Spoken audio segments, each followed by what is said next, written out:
कि last episode में हमने देखा था कि मिसान यानशान के चमचों को बुरी तरह से खत्म कर चुकी। साथ ही यहाँ पर यानशान का फादर जिंग वानशी भी पहुँच गया था। वो मिसान की पहचान के बारे में जानते ही पीछे हटने के लिए तैयार हो गया। हालांकि यानशान अभी भी हार मानने के लिए तैयार नहीं और उतने में ही वहाँ पर सिटी लॉर्ड आन की एंट्री हो गई। वो मिसान के बारे में जानता था कि वो कितने काबिल तलवारबाज हैं, इसलिए वो मिसान से कोई पंगे नहीं लेना चाहता था। हालांकि उसने यान जियांग को कैप्चर करने का हुक्म दिया।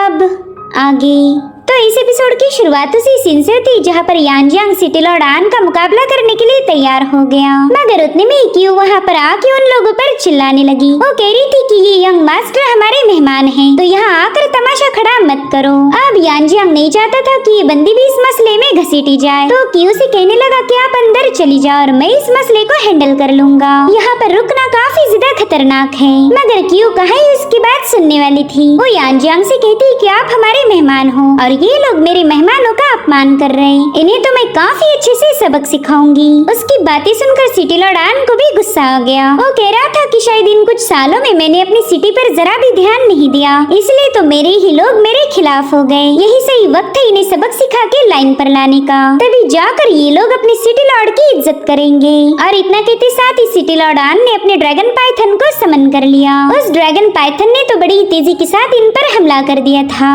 लेकिन वो इन्हें टच भी कर पाई इससे पहले इस ड्रैगन पाइथन पर ही हमला हो गया, जो देखते साथ ही city lord frozen ice seal को एक्टिवेट कर देता है। मगर उसकी इस टेक्निक का कोई फायदा नहीं हुआ, उल्टा वही घायल होकर पीछे की तरफ पुश हो चुका था। इसलिए सिटी लॉर्ड कंफ्यूज होकर पूछने लगा कि बताओ किसने हम पर अटैक करने की जरूरत दिखाई। दरअसल ये अटैक किया था क्योंकि फादर सीनियर जेंग ने। यहाँ पर यान जियांग को उनकी काफी ज्यादा फिक्र हो रही थी। वो उनसे पूछने लगा कि सीनियर क्या अब आपको बेहतर महसूस हो रहा है, क्योंकि थोड़ी देर पहले आपकी हालत काफी ज्यादा खराब थी। जिस पर सीनियर जिंग कहते यंग मास्टर आपकी मेहरबानी की वजह से अब मैं पूरी तरह से रिकवर्ड हो गया। बस 1 या 2 दिन में मेरी स्पिरिचुअल पावर भी कम्प्लीटली स्टेबल हो जाएगी। खैर अब आपने मेरी मदद की है तो क्यों ना मैं भी आपके थोड़ा सा काम आ जाऊं। ये मक्खियाँ कुछ ज्यादा ही भिन-भिना रही है, तो क्यों ना मैं इन्हें क्रश कर दूं। जिसके लिए यान जियांग भी तुरंत ही राजी हो गया, क्योंकि वो समझ गया था कि सीनियर जिंग काफी ज्यादा पावरफुल है। और अब यहाँ पर सीनियर जिंग ने अपनी पावर्स को एक्टिवेट कर दिया। वहीं पर सिटी लॉर्ड उनसे कह रहा था कि आपके पास गजब की टेक्निक है, क्या आप मुझे अपना नाम बता सकते हो। जिस पर सीनियर कहते हाँ बता तो सकता हूँ, लेकिन तुमने अभी अभी मेरे मेहमानों का अपमान किया,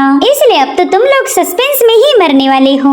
यहाँ पर सिटी लॉर्ड बिल्कुल भी सीनियर जिंग से पंगे नहीं लेना चाहता था, इसलिए वो तुरंत ही उन्हें बताने लगा कि मैं इस कियाने सिटी का लॉर्ड हूँ, क्या आप अब भी मेरे साथ दुश्मनी लेना चाहोगी, क्योंकि मेरे ख्याल से बहुत ही बेकार का डिसीजन होगा। जिस पर सीनियर जिंग कहते कि अगर स्काई किंग खुद यहाँ आता तो शायद मैं उसे थोड़ी बहुत रिस्पेक्ट शो करता, लेकिन तुम्हारे जैसे मामूली सिटी लॉर्ड के सामने मेरा सिर नहीं झुकने वाला। इतना कहते साथ ही उन्होंने अपने आइस स्पिरिचुअल बर्ड का यूज करते हुए तुरंत ही सिटी लॉर्ड पर हमला कर दिया। तो सिटी लॉर्ड भी आइस सर्पेंट स्पीयर का यूज करते हुए तुरंत ही उनके अटैक को काउंटर करने लगा, जिसके चलते वहाँ पर एक जोरदार क्लैश होकर सिटी लॉर्ड घायल होकर नीचे गिर गया। अब उसकी ऐसी हालत देखते ही वो सभी लोग वहाँ से भागने लगे। हालांकि यान जियांग तुरंत ही उनका रास्ता रोकने पहुँच जाता है। वो यानशान से कह रहा था मेरे दोस्त तुम्हारी वजह से ये सारी मुसीबतें खड़ी हो गई और अब तुम ही यहाँ से भागना चाहते हो। क्या तुम्हें ऐसा लगता है कि मैं तुम्हें यहाँ से जिंदा वापस जाने दूंगा। यहाँ पर यानशान के चेहरे का रंग तो पूरी तरह से उतर गया। साथ ही साथ उसका बाप जिंग वानशी भी यान जियांग के सामने रहम की भीख मांगने लगा। वो कह रहा था कि मेरे बेटे को माफ कर दीजिए, इससे बहुत बड़ी गलती हो गई। जिस पर यान जियांग कह रहा था माफ करना, लेकिन ये फैसला मैं नहीं ले सकता,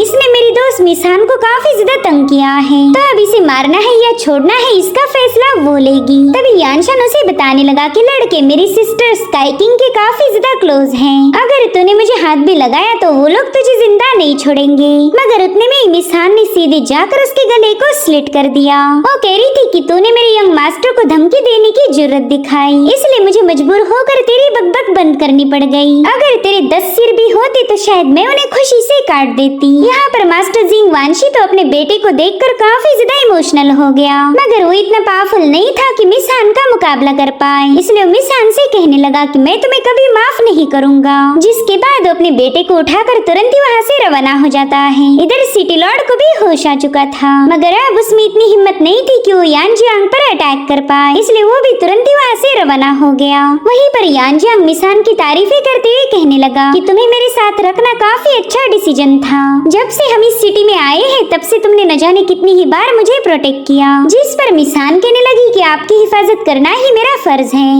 साथ ही साथ वो बंदी यान जियांग के मुंह से अपने लिए तारीफें सुनकर काफी खुश हो गई, क्योंकि यान जियांग के सामने उसका फर्स्ट इंप्रेशन बिल्कुल ही बेकार था। वो कह रही थी सीनियर, इन लोगों से तो हमने निपट लिया, मगर मुझे नहीं लगता कि ये मामला इतनी जल्दी शांत होगा। दरअसल जिंग फैमिली और सिटी लॉर्ड को स्काई किंग का सपोर्ट है, तो वो लोग स्काई किंग को हमारे खिलाफ जरूर से भड़का देंगे।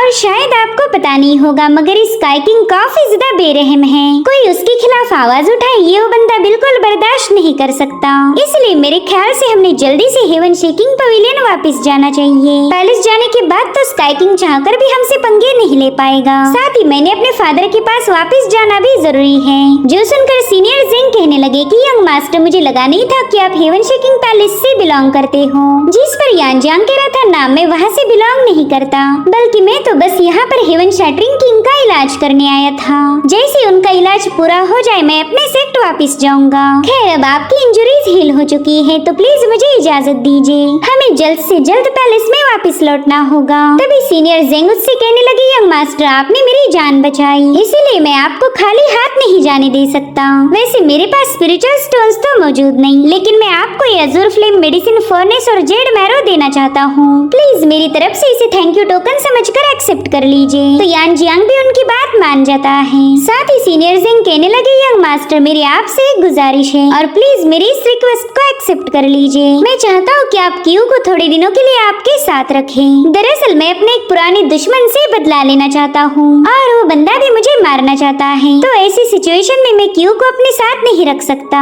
इनफैक्ट वो आपके साथ काफी ज्यादा सेफ रहेगी। बस एक बार मेरा ये काम पूरा हो जाए, फिर मैं जिंदगी भर आपको सर्व करने के लिए तैयार हूँ। अब यहाँ पर यान जियांग काफी ज्यादा कंफ्यूज हो गया। अगर वो क्यू को अपने साथ ले गया तो जीरो वान उसे जिंदा नहीं छोड़ेगी। उसे तो ये लगेगा कि यान जियांग बस लड़कियों को घुमा रहा है। भले यान जियांग चाहे कितना ही पावरफुल क्यों ना हो, अपनी बीवी के सामने उसकी एक नहीं चलती। हालांकि सीनियर जिंग उसके सामने काफी ज्यादा रिक्वेस्ट कर रहे थे, इसलिए फाइनली यान जियांग उनकी बात मान जाता है। इसलिए वो दोनों भी तुरंत ही यान जियांग का शुक्रिया अदा करने लगे। और उतने में यान जियांग को एक पैगाम मिला। वेल मैसेज आया था टियानशा हॉल के हुमिंग से। वो यान जियांग को बता रहा था कि हमारे टियानशा हॉल की मास्टर किंग लियान आपसे मिलना चाहती है।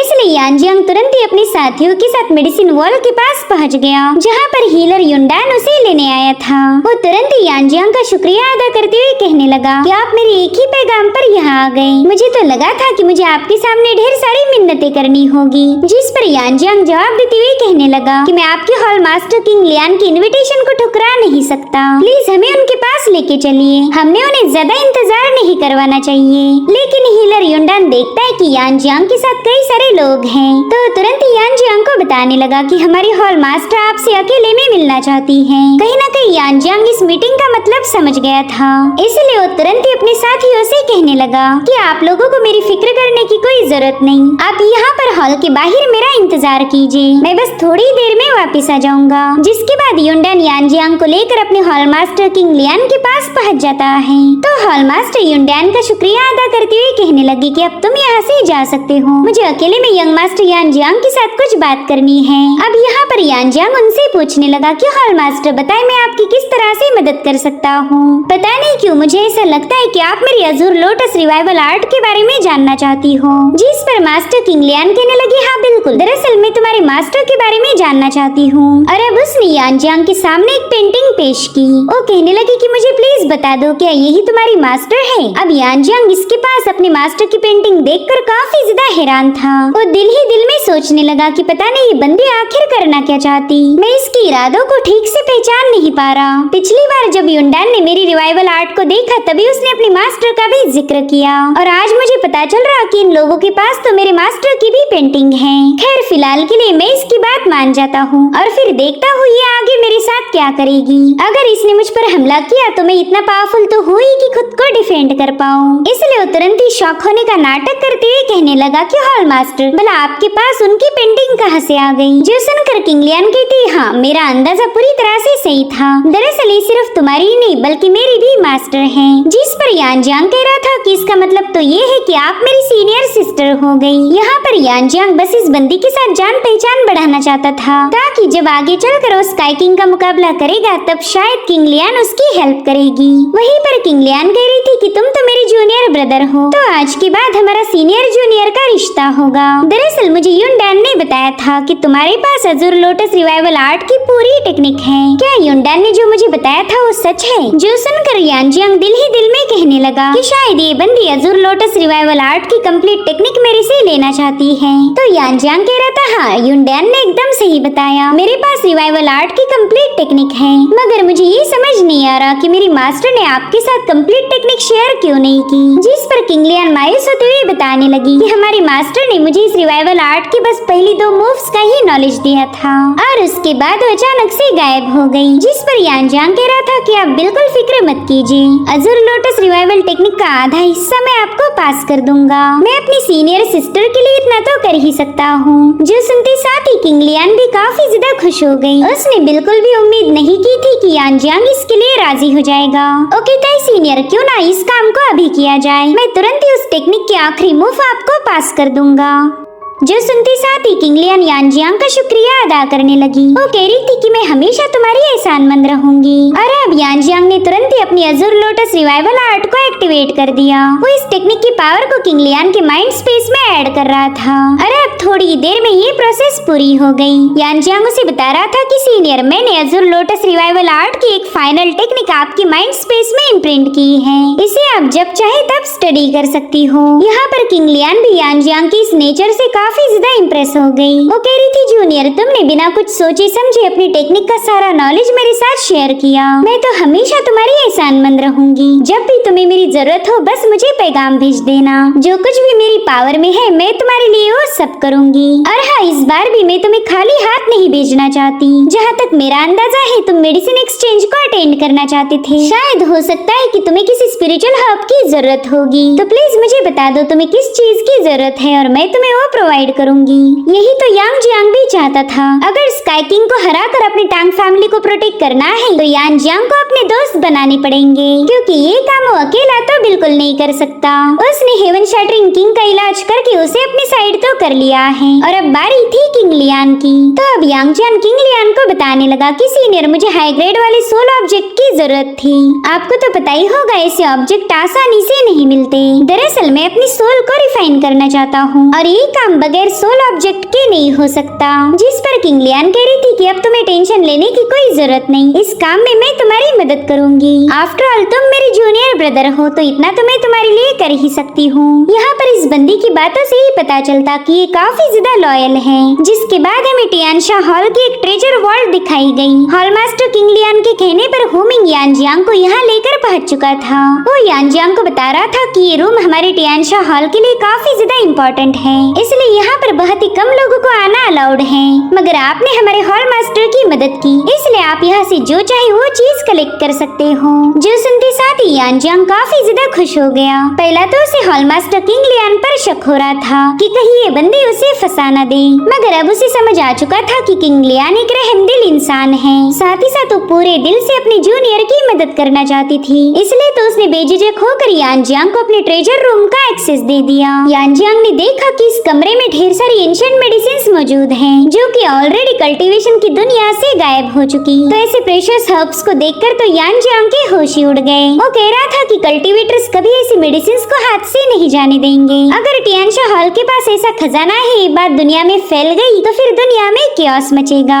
आज तो मेरी किस्मत पूरी तरह से मुझ पर मेहरबान है। ये तो अच्छा हुआ कि मैंने हॉल मास्टर किंग लियान के साथ दोस्ती कर ली। किंग लियान को देख पाते जो कि मजे से अपनी चाय पी रही थी कि उतने में ही यान जियांग वहाँ पर पहुँच जाता है। उसने नोटिस किया कि हुमिंग का मुंह तो पूरी तरह से उतर गया। दरअसल यान जियांग ने उनके ट्रेजर रूम से ढेर सारी पिल्स और हर्ब्स हासिल किए थे और इसी वजह से हुमिंग का चेहरा उतरा हुआ है। वहीं पर किंग लियान यान जियांग से पूछने लगी कि बताओ क्या ट्रेजर रूम में तुम्हें अपनी जरूरत की चीजें मिल गई, जिसके लिए यान जियांग तुरंत ही उनका शुक्रिया अदा करता है। वो कह रहा था कि जिन भी हर्ब्स की तलाश में मैं यहाँ आया था वो सारी चीजें चीजें मुझे मिल चुकी। और उतने में वो मास्टर जिंग के पास जाकर बताने लगा कि मैं आपके लिए 3 फ्लावर जेड ड्यू पिल लेके आया हूँ। इसे कंज्यूम करने से आप एक लेवल ब्रेक थ्रू कर लोगे। जो सुनते साथ ही सीनियर जिंग तो काफी ज्यादा हैरान हो गए। वो कह रही थी नहीं, मैं इन पिल्स का एक्सेप्ट नहीं कर सकता, ये काफी ज्यादा कीमती है। मैं तो फिर जिंदगी भर आपका एहसान उतार नहीं पाऊंगा, प्लीज मुझे माफ कर दीजिए। लेकिन यान जियांग ने जबरदस्ती उनके हाथों में वो पिल थमा दी थी। वो कहता है कि अगर आपको मेरा कर्जा उतारना है तो जल्दी से जाकर आपके दुश्मन को खत्म कीजिए, और हाँ, आपको याद से जिंदा वापस आना है। जो सुनते साथ ही सीनियर जिंग तुरंत ही अपनी गर्दन झुकाते हुए यान जियांग का शुक्रिया अदा करने लगे। साथ ही साथ वो ये भी बताते हैं कि मेरा असली नाम है लिन शाओटियान। मेरे ढेर सारे दुश्मन हैं, इसलिए मैं जल्दी से अपना नाम किसी के सामने रिवील नहीं करता।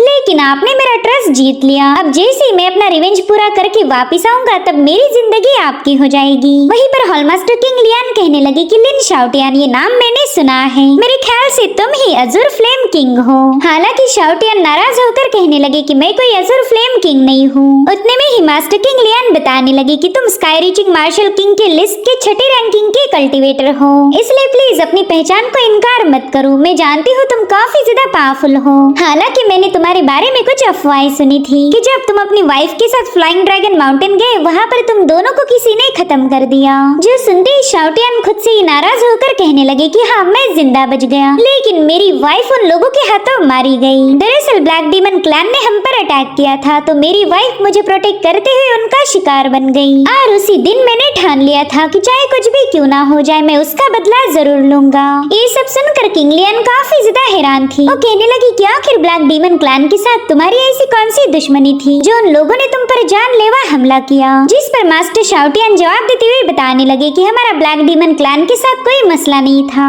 दरअसल फ्लाइंग ड्रैगन माउंटेन में एक ट्रेजर अपीयर होने वाला था, तो जब हम वहाँ गए तब जुगे फैमिली ने हमें अपोज किया। उसी ट्रेजर को हासिल करने की वजह से जुगे फैमिली हमारी दुश्मन बन गई, मगर उनमें इतनी पावर्स नहीं थी कि हम दोनों को हरा पाए, इसलिए उन्होंने ब्लैक डीमन क्लैन से समझौता कर लिया। उन्होंने ब्लैक डीमन क्लैन को एक बहुत बड़ी रकम अदा की, जिसके चलते उस डीमन क्लैन ने हम पर अटैक कर दिए। जो सुनकर किंग लियान कह रही थी कि जुगे फैमिली तो कई सौ सालों से सेक्लूजन में रहते आई, उन्हें तो कल्टीवेशन की दुनिया से कोई लेना देना नहीं था, फिर उन्होंने अचानक से इस डीमन क्लैन के साथ कोलाइड क्यों किया होगा। तो मास्टर शाओटियान कहने लगे कि इसका जवाब तो मेरे पास भी नहीं है, मगर ये बात तो कंफर्म है कि मैं जुगे फैमिली से बदला जरूर लूंगा, तभी जाकर मेरे दिल को सुकून मिलेगा। यहाँ पर किंग लियान भी जान गई थी कि लिंग शाओटियान का दिल पूरी तरह से टूट चुका है, इसलिए वो भी शाओटियान को सपोर्ट करने के लिए तैयार हो गई। वो कह रही थी कि तुम मेरे जूनियर यान जियांग के दोस्त हो, अगर तुम्हें फ्यूचर में किसी भी चीज की जरूरत पड़े तो बस मुझे इन्फॉर्म कर देना। जो सुनते साथ ही मास्टर शाओटियान तुरंत ही किंग लियान का शुक्रिया अदा करने लगे, और तभी इन लोगों को कुछ आवाजें आती हैं,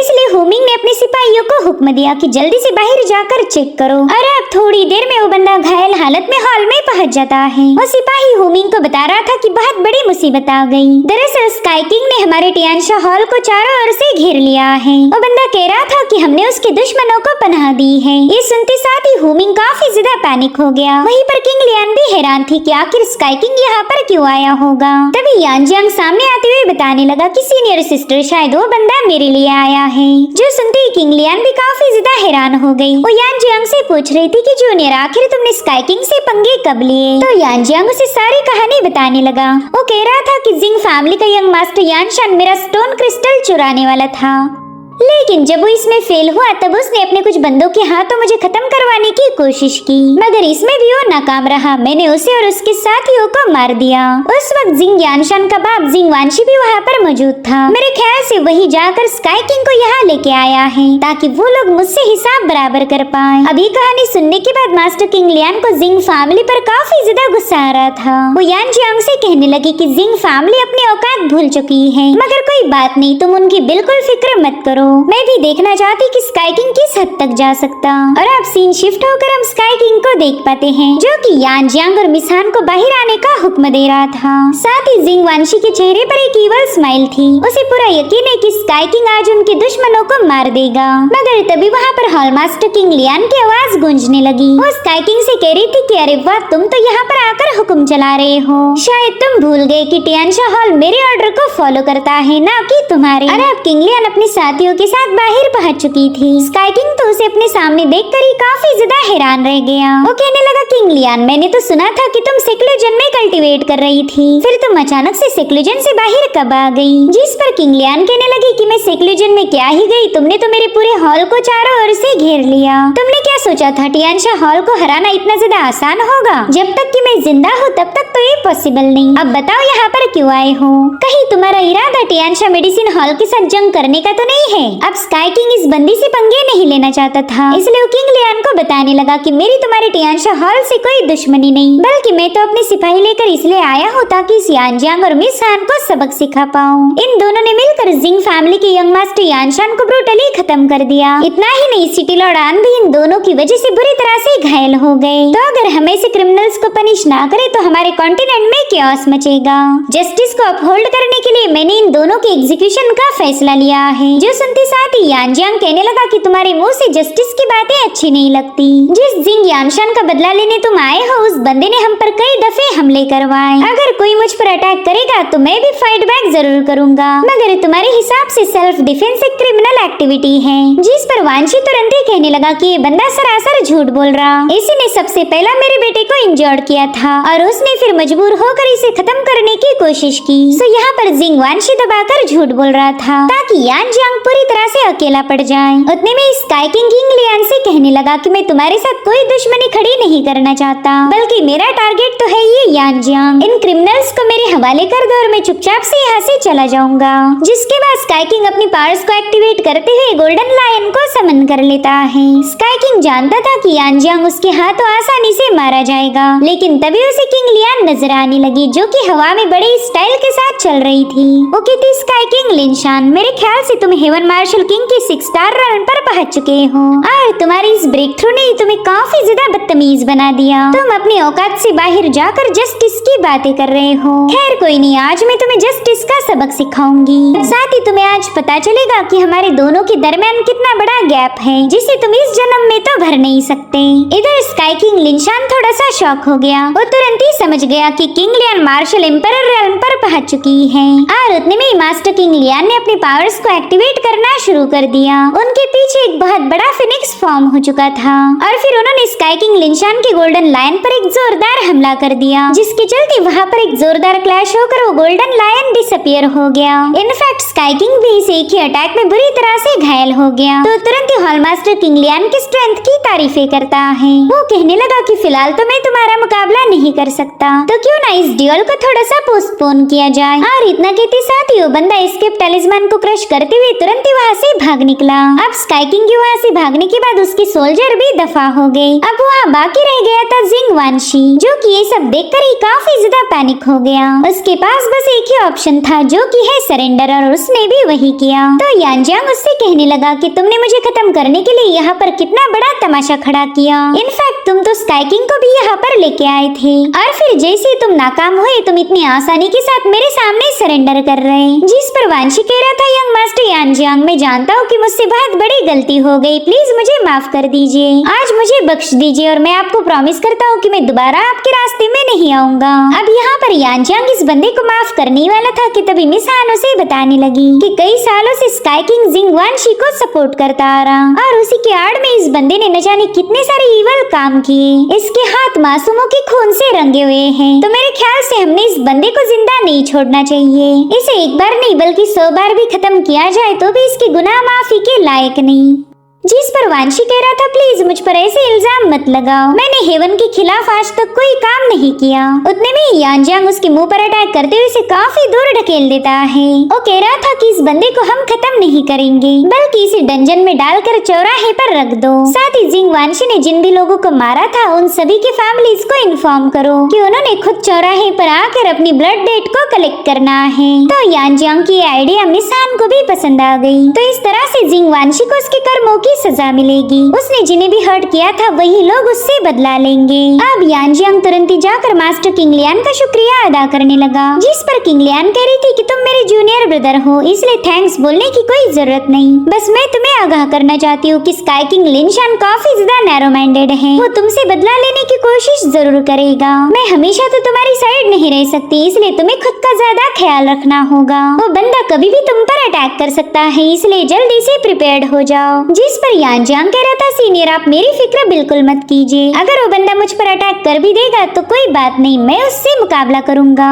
मुझे उससे डर नहीं लगता क्योंकि मुझे अपनी काबिलियत पर यकीन है। तो अब किंग लियान उसे बताने लगी कि कुछ जरूरी काम से मुझे टियानशा हॉल से जाना पड़ेगा, मगर मैं अपना कम्युनिकेशन बीड तुम्हारे पास छोड़ के जा रही हूँ। अगर तुम किसी भी मुसीबत में फंस जाओ तो बस इसका यूज करके मुझे समन कर लेना, मैं तुरंत ही तुम्हारी मदद करने पहुँच जाऊंगी। जो सुनते साथ ही यानजियांग ने उनका शुक्रिया अदा करते हुए उस कम्युनिकेशन बीड को एक्सेप्ट कर लिया। और अब अगले सीन में हम देख पाते कि यानजियांग हेवन शैटरिंग पैलेस की तरफ रवाना हो चुका। वो अपने साथ क्यू को भी लेके आया था। थोड़ी देर में ये लोग पैलेस के सामने पहुंच गए। बियुन तो यानजियांग को वापस आता हुआ देखकर काफी ज्यादा खुश हो गई, लेकिन क्यू को देखते साथ ही उसका रंग उतर गया। वो तुरंत ही यानजियांग से पूछने लगी कि ये बंदी है कौन और आप इसे अपने साथ क्यों लेके आए। तो यानजियांग उसे बताने लगा कि इसका नाम है लिन क्यू और इसके फादर लिन शाओटियान मेरे दोस्त हैं। दरअसल शाओटियान का कुछ इम्पोर्टेंट काम था तो इसलिए उन्होंने क्यू की जिम्मेदारी मुझ पर सौंप दी। तो उनके वापस आने तक क्यू हमारे साथ रहेगी। यहाँ पर क्यू भी बियुन को देखकर काफी प्यारी सी स्माइल कर रही थी, मगर बियुन ने उसे पूरी तरह से नजरअंदाज कर दिया क्योंकि उसे डर था कि कहीं ये बंदी यानजियांग को उससे छीन न ले। वो यानजियांग से कहने लगी कि मेरे फादर आपका इंतजार कर रहे हैं तो जल्दी से उनसे मिलने चलिए। यहाँ पर क्यू को समझ नहीं आ रहा था कि बंदी उसके साथ ऐसा रूड बिहेवियर क्यों कर रही। अब हॉल में आते ही हेवन शैटरिंग किंग यानजियांग को देखकर काफी ज्यादा खुश हो गए। वो कहते हैं मेरे दोस्त मुझे लगा ही नहीं था कि तुम टियानशा हॉल की मास्टर किंग लियान के जूनियर हो।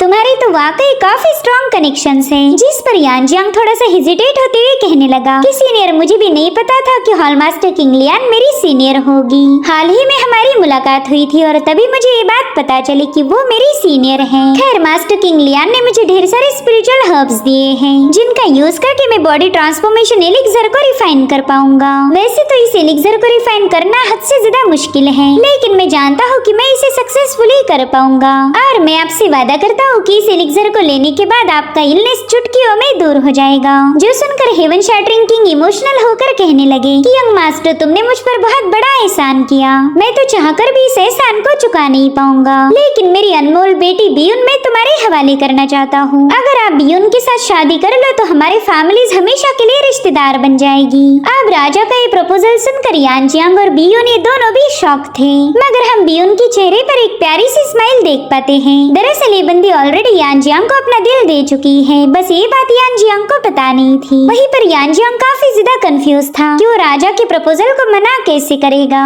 वो अच्छे से जानता था कि बियुन एक बहादुर और रहमदिल इंसान है, मगर फिर भी उसे बियुन को ठुकराना होगा, इसलिए वो हेजिटेट होते हुए राजा की इस ऑफर का शुक्रिया अदा करने लगा। वो कह रहा था कि मुझे खुशी हुई कि आपने मुझे अपना दामाद बनाने के काबिल समझा, मगर मैं ऑलरेडी शादीशुदा हूँ। अब ये सुनते साथ ही बियुन का दिल तो टूट गया था। वहीं पर राजा भी उदास होकर यानजियांग से माफी मांगने लगे। वो कहते यंग मास्टर मुझे माफ कर दीजिए, मैंने ये सवाल पहले ही पूछ लेना चाहिए था। मैं उम्मीद करता हूँ कि आप मेरे इस ऑफर से ऑफेंड नहीं हुए। जिस पर यानजियांग कहने लगा प्लीज ऐसी बातें मत कीजिए, आपने तो मुझे ऑनर किया है। बस मुझे कमांडर बियुन की थोड़ी सी फिक्र हो रही, कहीं मेरी वजह से उन्हें हर्ट ना हुआ हो। जिस पर बियुन गुस्से में कहने लगी कि अब ये मत सोचना कि मैं तुमसे शादी करना चाहती थी, ये तो बस मेरे फादर की गलती है जो कि उन्होंने बिना सोचे समझे तुम्हारे साथ मेरी शादी की बात कर दी। मुझे तो तुम बिल्कुल भी पसंद नहीं। और इतना कहते साथ ही वो रोते हुए वहाँ से भाग निकली। राजा को भी पता था कि उनकी बेटी का दिल अब टूट चुका है, लेकिन वो इस माहौल को ठंडा करने के लिए यानजियांग से कहने लगे कि बताए फिर आप वो एलिक्सर कब रिफाइन करोगे।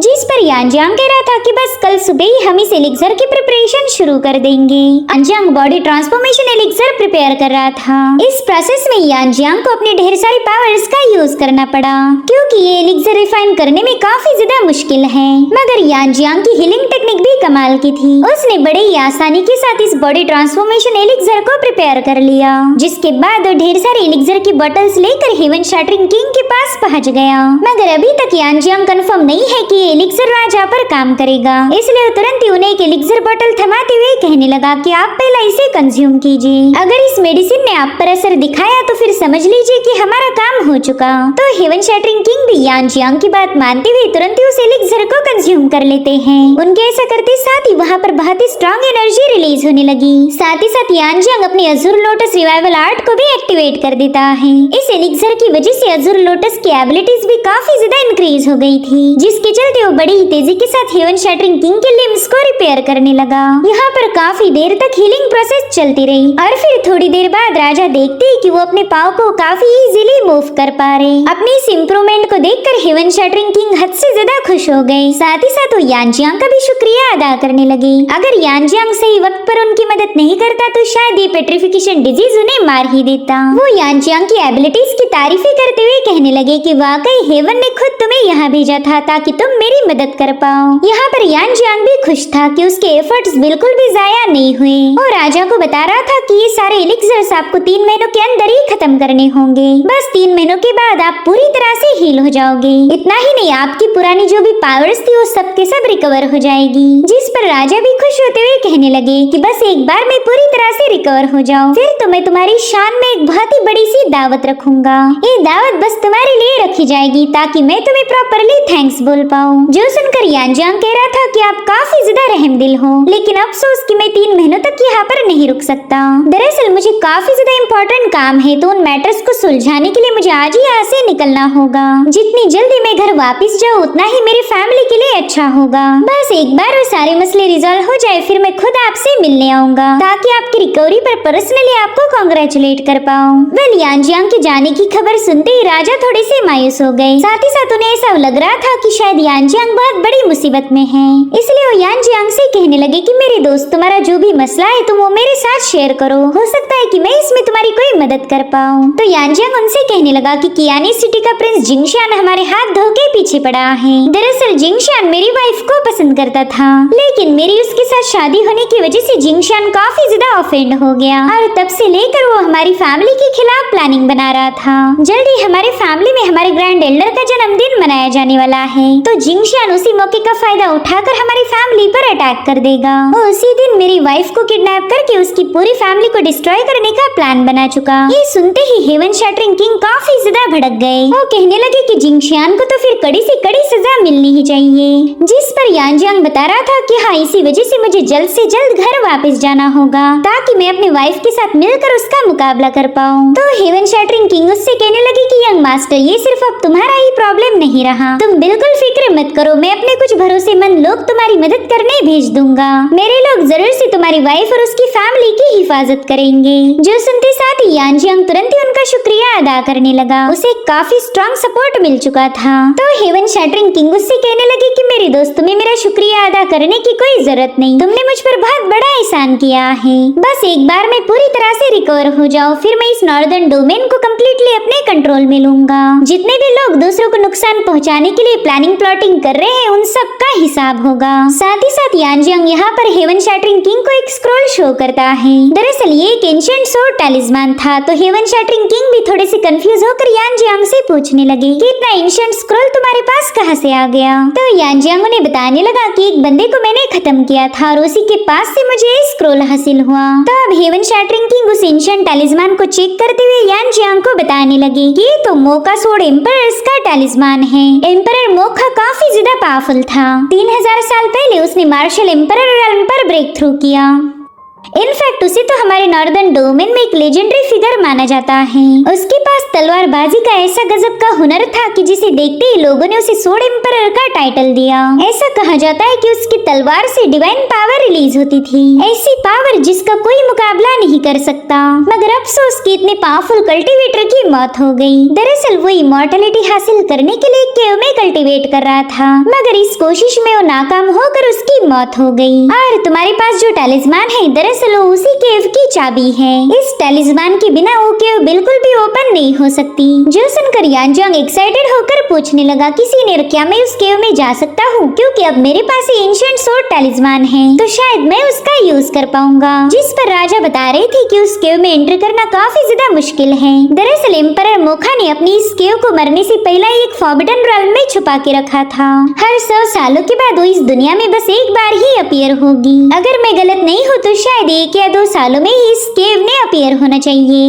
उस वक्त शायद तुम इस केव में एंटर करके अपनी कल्टीवेशन को अंजाम दे सकते हो। ये सुनकर ही यानजांग काफी ज्यादा खुश हो गया। उसे पता था कि अगर उसे मोखा स्वॉर्ड एम्परर की केव मिल गई तो काफी अच्छे से प्रोग्रेस कर सकता है। साथ ही उसने राजा के सामने रिक्वेस्ट की कि जब भी ये केव अपीयर होगी प्लीज मुझे इन्फॉर्म कर देना। और अब राजा को हील करने का काम पूरा करते ही यानजांग अपने साथियों के साथ टांग फैमिली वापस आ गया। उसने मिसान और क्यू को रहने के लिए अपना रूम दे दिया था। साथ ही साथ मिसान को बताने लगा कि तुम्हारी पहचान काफी ज्यादा स्पेशल है। ये बात किसी को पता नहीं चलनी चाहिए कि आप हेवन शैटरिंग किंग की बेटी हो, वरना हमारे दुश्मन तुम पर अटैक कर सकते हैं। जिस पर मिसान कह रही थी कि यंग मास्टर आप बिल्कुल फिक्र मत कीजिए, मैं अपनी असली पहचान किसी के सामने रिवील नहीं करूंगी। इतना ही नहीं, यानजांग चाहता था कि क्यू यहाँ की स्टार मार्शल एकेडमी को ज्वाइन करे। यहाँ पर रुक के वो अपनी कल्टीवेशन को शार्प कर सकती है। तो क्यू भी इसके लिए तुरंत ही राजी हो गई। यानजांग उससे कह रहा था कि मैं तुम्हारे लिए एक रिकमेंडेशन लेटर लिख के दूंगा ताकि यहाँ पर तुम्हें आसानी के साथ एडमिशन मिल जाए। अब यानजांग उन दोनों लड़कियों से कहने लगा कि मुझे किसी जरूरी काम से जाना होगा, तो क्यों ना तब तक तुम दोनों रेड मून सिटी को एक्सप्लोर करो। भले ही हमारी रेड मून सिटी आपकी कियानी कैपिटल जैसी प्रॉस्परस नहीं होगी, लेकिन खूबसूरती के मामले में ये भी किसी से कम नहीं। अब शाम के समय यानजांग 01 से मिलने जाने ही वाला था, लेकिन तभी व्हाइट फॉक्स बाइशाओ की सर्वेंट उससे मिलने पहुंच गई और उसे बता रही थी कि हमारी वॉइस एकेडमी मास्टर बाइशा आपसे मिलना चाहती है। तो यानजांग बाइशाओ से मिलने के लिए मून हॉल में पहुंच गया। इस बंदी को देखकर ये ऐसा फील हो रहा था कि यानजांग को सीड्यूस करने के लिए पूरी तरह से तैयार है। वो अपनी सर्वेंट से कहने लगी कि अब तुम यहाँ से जा सकती हो, मैं यंग मास्टर यानजांग के साथ एक इम्पोर्टेंट बात करना चाहती हूँ। तो अब उस सर्वेंट के वहाँ से जाते ही बाइशाओ यानजांग से कहने लगी कि तुमसे मिलकर तो एक अरसा बीत गया, क्या तुम्हें अपने सीनियर की बिल्कुल भी याद नहीं आई? लेकिन यानजांग इसके साथ फालतू बातें नहीं करना चाहता था, इसलिए वो कहता है बताया आपने मुझे यहाँ पर क्यों बुलाया? तो बाइशाओ उसे टच करते हुए कह रही थी कि क्या तुमसे मिलने के लिए मुझे किसी बहाने की जरूरत है? मुझे तो लगा था कि तुम भी मुझसे मिलने के लिए काफी ज्यादा बेताब होंगे। मगर यानजांग उससे कह रहा था कि आप बिल्कुल भी मेरा वक्त जाया ना करें, मैं चाहता हूँ कि आप जल्दी से मुद्दे पर आ जाओ, बताया आपने मुझे यहाँ पर क्यों बुलाया? तो बाइशाओ उसे डिनर के लिए इनवाइट करते हुए कहने लगी कि चलो यहाँ आकर बात करते हैं। अब यानजांग के पास भी कोई ऑप्शन नहीं था, इसलिए वो सीधे जाकर बाइशाओ के साथ बैठ गया। यहाँ पर बाइशाओ कह रही थी यानजांग मैं तुम्हें एक इम्पोर्टेंट बात बताना चाहती हूँ, क्या तुम्हें पता है टांग फैमिली बहुत जल्दी एक मुश्किल में पड़ने वाली है। अब ये सुनकर यानजांग भी थोड़ा सा कंफ्यूज हो गया। वो सोचता है कि आखिर बाइशाओ को टांग फैमिली की इस मैटर के बारे में कैसे पता चला, इसलिए बाइशाओ से कह रहा था कि मुझे डिटेल में बताएं आप किसके बारे में बात कर रही हो। जिस पर बाइशाओ कह रही थी कि टांग फैमिली का एक बहुत ही पावरफुल दुश्मन है और जल्दी तुम्हारी वाइफ 01 को हासिल करने के लिए पूरी की पूरी टांग फैमिली को डिस्ट्रॉय कर देगा। तो यानजांग उससे पूछ रहा था कि अब मुझे ये बताए कि आपको ये बात कहाँ से पता चली। अगर बाइशाओ इसका कोई जवाब नहीं देती, इनफैक्ट वो तो ये कह रही थी कि अगर तुम चाहो तो मैं टांग फैमिली की मदद करने के लिए तैयार हूँ, लेकिन उसके लिए तुम्हें मेरा एक छोटा सा काम करना होगा। अगर तुम मेरी बात मान जाओ तो मेरे पास एक ऐसा तरीका है जिससे टांग फैमिली को बचाया जा सकता। साथ ही साथ वो यानजांग के साथ काफी ज्यादा फ्लर्ट करने लगी। इस बंदी के इरादे बिल्कुल भी नेक नहीं थे। तो यानजांग उसकी हरकतों को नजरअंदाज करते हुए कहने लगा कि हाँ मैं चाहता हूँ कि आप इस काम में मेरी मदद करो, लेकिन बताए फिर आपको उसके बदले में मुझसे क्या चाहिए। साथ ही साथ दिल ही दिल में कहने लगा कि मैं अच्छे से जानता हूँ तुम टांग फैमिली को बचाना नहीं चाहती, तुम्हारा तो कुछ और ही प्लान होगा और उसी के बारे में जानने के लिए मैं काफी ज्यादा बेकरार हूँ। और तभी वो बंदी यानजांग के करीब जाते हुए कहने लगी कि तुम्हें बस मेरा एक छोटा सा काम करना है, मैं चाहती हूँ कि तुम 01 से अलग हो जाओ, तुम्हें 01 की जगह मुझे देनी होगी। तुम भी ये बात अच्छे से जानते हो कि 01 तुमसे बिल्कुल भी प्यार नहीं करती, तो बेवजह उस पर अपना वक्त जाया मत करो। अगर तुम हमेशा हमेशा के लिए मेरे हो जाओ तो फिर मैं टांग फैमिली और उनके साथ तुम्हें भी प्रोटेक्ट करूंगी। और तभी यानजांग गुस्से में आकर उसे साइड में पुश कर देता है और कहने लगा कि आपके इस गजब के ऑफर के लिए शुक्रिया, लेकिन मैं कभी भी 01 को नहीं छोड़ने वाला। और तभी वहाँ पर दो बंदे पहुँच गए। उनमें से एक बंदा कहने लगा कि बाइशाओ मैंने तो तुम्हें पहले ही समझाया था कि यंग मास्टर तेरी बात नहीं मानने वाला, लेकिन तुम्हें तो अपनी खूबसूरती पर कुछ ज्यादा ही घमंड था। तभी यानजांग कहने कि जब मैंने इस कमरे में एंटर किया था तभी मुझे आप दोनों की प्रेजेंस का एहसास हुआ था, लेकिन ये उम्मीद मैंने कभी नहीं की थी कि सिटी लॉर्ड जू यहाँ पर खुद आएंगे। पिछली बार मैंने देखा था कि आप ओल्ड मार्क्विस सोंगशिया के काफी ज्यादा क्लोज थे। मुझे तो लगा था कि आप उनके साथ वफादार होंगे, लेकिन अब तो आप किसी और के ही तलवे चाटने में बिजी हो गए। जिस पर सिटी लॉर्ड कहने लगा कि यांजियांग ये फालतू की बकवास मत करो, तुम्हें ये बात पता होनी चाहिए कि मैं ऑन द स्पॉट तुम्हें मार सकता हूँ, इसलिए मेरे सामने जरा तुम इससे बात करना। अब अगर तुम जिंदा रहना चाहते हो तो तुम्हें बाईशाओ के साथ शादी करनी होगी। तो अब यहाँ पर यांजियांग अपनी प्याली भरते हुए कहने लगा कि तुम दोनों ने काफी अच्छा प्लान बनाया। अगर मैं गलत नहीं हूँ तो तुम दोनों ऑलरेडी जिंगशियान के साथ मिल चुके हो और तुम टांग फैमिली को डिस्ट्रॉय करने में उसका पूरा साथ दोगे। लेकिन ये काम तब तक पूरा नहीं होगा जब तक मैं टांग फैमिली के साथ हूँ। तुम अच्छे से जानते हो कि मार्क्विस सोंगशिया के साथ मेरा काफी अच्छा रिलेशन है। अगर तुमने मुझे नुकसान पहुँचाया तो एल्डर सोंगशिया तुम दोनों को जिंदा नहीं छोड़ेंगे और इसीलिए तुमने ये शादी वाला वाहियात सा प्लान बनाया। अगर मैं जीरो वन को छोड़कर वाइस मास्टर बाईशाओ के साथ शादी कर लूँ तो टांग फैमिली पूरी तरह से कमजोर पड़ जाएगी और फिर तुम जिंगशियान ने दिया हुआ मिशन काफी आसानी के साथ पूरा कर सकते हो। इतना ही नहीं, मेरे साथ साथ मार्क्विस सोंगशिया भी तुम्हारे साइड हो जाएंगे। तो बताओ, यही प्लान था ना तुम्हारा? जिस पर बाईशाओ कहने लगे कि तुमने तो हमारी सारी प्लानिंग समझ ली, तुम काफी ज्यादा स्मार्ट हो। अब अगर तुम्हें सब कुछ पता चल ही गया है तो क्यों ना तुम हमारी साइड हो जाओ। वैसे भी टांग फैमिली कई सालों से तुम्हें बुली करती आ रही, तो तुम्हारा भी रिवेंज पूरा हो जाएगा।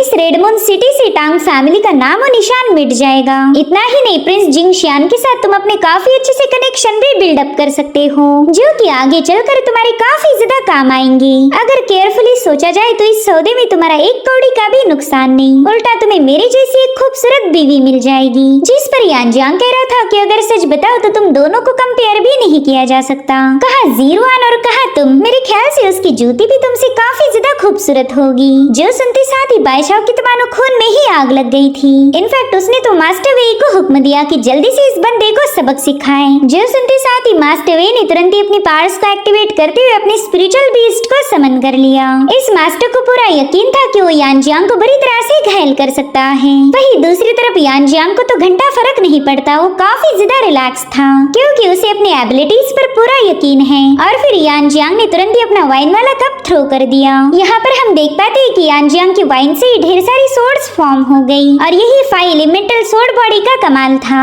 यांजियांग तो किसी भी ऑब्जेक्ट का यूज करके उसे अपने एक सोर्ड में तब्दील कर सकता था और अब उसकी सारी एलिमेंट सोर्ड तुरंत ही जाकर उस बीस्ट पर हिट हो गई। हालांकि उस बीस्ट को डिस्ट्रॉय करने के लिए यांजियांग को 1 सेकंड का वक्त भी नहीं लगता। जो देखते साथ ही मास्टर वे ने तुरंत ही वहाँ से भागना शुरू कर दिया। वो समझ गया था कि यांजियांग की पावर उससे कई गुना ज्यादा भयानक है, लेकिन ये बंदा यहाँ से भाग पाई इससे पहले यांजियांग की सभी सोर्ड्स उसके अंदर पियर्स हो गई। यांजियांग ने बड़ी आसानी के साथ इस मास्टर का खात्मा कर दिया था। जो देखकर ही सिटी लॉर्ड ज़ू और मास्टर बाईशाओ के होश ही उड़ गए। उन दोनों ने तो इमेजिन भी नहीं किया था कि यांजियांग के पास ऐसी घातक पावर होगी। तभी यांजियांग उन दोनों से कहने लगा कि तुम्हारे मास्टर वे का पत्ता तो बड़ी ही जल्दी कट हो गया, तो क्यों ना अब तुम्हें भी थोड़ा सा मजा चखाया जाए। यांजियांग की बातें सुनकर ही दोनों काफी ज्यादा पैनिक हो गए थे। उन्हें समझ आ चुका है कि अब उनकी कोई खैर नहीं और सिटी लॉर्ड ज़ाओ ने यांजियांग पर अटैक कर दिया था। मगर यांजियांग की डिफेंसिव पावर ने इस बंदे के अटैक को 1 ही सेकंड के अंदर डिस्ट्रॉय कर दिया। सिटी लॉर्ड ज़ाओ तो ये सब देखकर ही काफी ज्यादा हैरान था। वो दिल ही दिल में सोचने लगा कि आखिर यांजियांग के पास इतनी गजब की पावर्स कहां से आ गई। वो समझ चुका कि यांजियांग उसे इतनी आसानी से अब यहाँ से भागने नहीं देगा, तो उसने यांजियांग को डिस्ट्रैक्ट करने के लिए सीधे बाईशाओ पर ही हमला कर दिया। और अब सिटी लॉर्ड बड़ी तेजी से हॉल के बाहर पहुंच चुका। उसे लग रहा था कि उसने यांजियांग को चकमा दे दिया, लेकिन यहाँ पर वो पूरी तरह से गलत है क्योंकि यांजियांग तो उसके सामने खड़ा था। यांजियांग उसका मजाक उड़ाते हुए कहने लगा कि तुम्हें क्या लगा इस कछुए जैसी चाल के साथ तुम यहाँ से भाग पाओगी? ना ना, मेरे होते हुए तो बिल्कुल नहीं। इसलिए अब सिटी लॉर्ड के पास फाइट करने के अलावा और कोई ऑप्शन नहीं था। तो बंदा तुरंत ही अपनी फायर पावर को एक्टिवेट कर देता है। उसने यहाँ पर अपने 3 हेडेड यंग बीस्ट को समन कर लिया। जो देखते साथ ही यांजियांग ने भी अपनी सोड इंटेंट का यूज करते हुए एक थंडर सोड को फॉर्म कर लिया और फिर यांजियांग की एक ही स्ट्राइक के साथ सिटी लॉर्ड ज़ाओ बुरी तरह से घायल हो जाता है। अब ये बंदा कोई और चालबाजी कर पाए इससे पहले यांजियांग ने अपनी थंडर सोड उस पर पॉइंट कर दी। जो देखते साथ ही सिटी लॉर्ड तो काफी ज्यादा पैनिक हो जाता है। उसे लग रहा था कि अब उसका गेम ओवर हो जाएगा, इसलिए वो यांजियांग के सामने रहम की भीख मांगते हुए कहने लगा कि प्लीज मुझे मत मारो। तो यांजियांग भी अपनी इवल स्माइल करते हुए कहने कहने लगा कि रिलैक्स, मैं तुम्हें नहीं मारने वाला, फिलहाल तो बिल्कुल नहीं, अगर तुम मेरे काम आए तो शायद मैं तुम्हें बख्श दूंगा। और फिर यान जियांग तुरंत ही अपनी पपेट सेंटीपीड को बाहर निकाल लेता है। उसकी बॉडी से काफी स्ट्रॉन्ग इवल पावर रिलीज हो रही थी, जो देखते साथ ही सिटी लॉर्ड जाओ काफी ज्यादा पैनिक हो गया। वो यान जियांग से पूछता है कि आखिर तुम मेरे साथ करना क्या चाहते हो, प्लीज मुझे माफ कर दो, मैं दोबारा कभी तुम्हारे रास्ते में नहीं आऊंगा। लेकिन तब तक यान जियांग उस सेंटीपीड को उस बंदे की बॉडी में डाल चुका था, जिससे तो वो बंदा बुरी तरह से तड़पने लगा और फिर वो अचानक से ही बेहोश हो जाता है। तब तक बाइशा भी हॉल के बाहर आ चुकी थी। उसने देखा कि यान जियांग ने सिटी लॉर्ड जाओ को बुरी तरह से घायल कर दिया, इसलिए वो तुरंत ही सिटी लॉर्ड के पास पहुंच जाती है। साथ ही साथ वो यान जियांग से पूछ रही थी कि बताओ तुमने मेरे ब्रदर इन लॉ के साथ क्या किया, क्या बस इतनी सी बात के ऊपर से तुम इन्हें मारना चाहती हो? जिस पर यान जियांग कह रहा था कि मेरे ख्याल से तुमने इसकी नहीं बल्कि खुद की फिक्र करनी चाहिए, जरा सोचो मैं तुम्हारे साथ क्या करूंगा। तुमने मुझे मेरी बीवी से अलग करने की प्लानिंग बनाई, साथ ही साथ तुम पूरी की पूरी टांग फैमिली को मिटाना चाहती हो। तुम्हारे इतने खतरनाक इरादे जानने के बाद मेरी तुम्हें जिंदा छोड़ने की बिल्कुल भी इच्छा नहीं हो रही। तो बादशाह उसे घबराते हुए कहने लगे कि यान जियांग, हम दोनों भी तुमसे बिल्कुल पंगे नहीं लेना चाहते। आफ्टर ऑल तुम मेरी स्टार मार्शल अकेडमी की सबसे पावरफुल डिसाइपल हो, भला मैं तुम्हें नुकसान क्यों पहुंचाऊंगी? इनफैक्ट ये सब तो उस जिंगशियान का किया धराया है। उसने मेरी और सिटी लॉर्ड की फैमिली को खत्म करने की धमकी दी थी। पहले तो हमने उसे मना कर दिया, लेकिन फिर जिंगशियान ने हमारे कुछ लोगों को मारना शुरू कर दिया और इसी वजह से मजबूर होकर हमें जिंगशियान के प्लान का हिस्सा बनना पड़ा। तो यान जियांग कहने लगा कि हाँ ठीक है, मैं जानता हूँ जिंगशियान ने तुम्हें मैनिपुलेट किया होगा, लेकिन तुम तो अपने प्लान को कामयाब बनाने के लिए मुझे खत्म करने के लिए भी तैयार थी। खैर वैसे तो मेरा तुम पर जरा भी भरोसा नहीं, लेकिन फिर भी मैं तुम्हें एक आखिरी मौका देता हूँ, तुम्हें मेरी इस पॉइजन पिल को कंज्यूम करना होगा। फिलहाल 01 की टांग फैमिली काफी ज्यादा खतरे में है, तो जब तक ये सिचुएशन हैंडल नहीं होती तुम्हें जिंगशियान को छोड़कर मेरे लिए काम करना होगा। बस एक बार इस सारे मसले हल हो जाए, फिर मैं खुद होकर इस पॉइजन का तुम्हें एंटीडोट दूंगा। सो अब मुझे दोबारा धोखा देने के बारे में सोचना भी मत, क्योंकि तुम्हारी जिंदगी और मौत मेरे हाथों में है। यहाँ पर बादशाह काफी ज्यादा सोच में पड़ गई। उसे पता था कि वो यान जियांग के खिलाफ नहीं जा सकती, तो उसने तुरंत ही यान जियांग की बात मानते हुए उस पॉइजन पिल को कंज्यूम कर लिया। तो इस तरह से यान जियांग ने बादशाह को अपनी साइड कर लिया। वो कह रहा था चलो अब सिटी लॉर्ड जाओ को भी नींद से उठाओ, मुझे उससे कुछ सवाल पूछने हैं। तो बादशाह ने तुरंत ही अपनी मैजिकल पावर का यूज करते हुए सिटी लॉर्ड जाओ को होश में लाया। उस बंदे ने जैसे ही अपनी आंखें खोली, उसके सामने यान जियांग था। यहाँ पर यान जियांग उसे काफी गुस्से में घूर रहा था, तो बंदा घबराते हुए यान जियांग को बताने लगा कि प्लीज मेरा यकीन करो, ये सब तो मैंने जिंगशियान के कहने पर किया था। उस बंदे ने मुझे धमकी दी थी कि अगर मैं उसकी बात ना मानूं तो वो मेरी फैमिली को खत्म कर देगा। तभी यान जियांग उससे कहता है कि अब मैं तुमसे कुछ सवाल पूछने वाला हूँ और मैं चाहता हूँ कि तुम उसका सही से जवाब दो। अगर तुमने ऐसा नहीं किया तो मेरी पपेट सेंटीपीड तुम्हारी माइंड में है।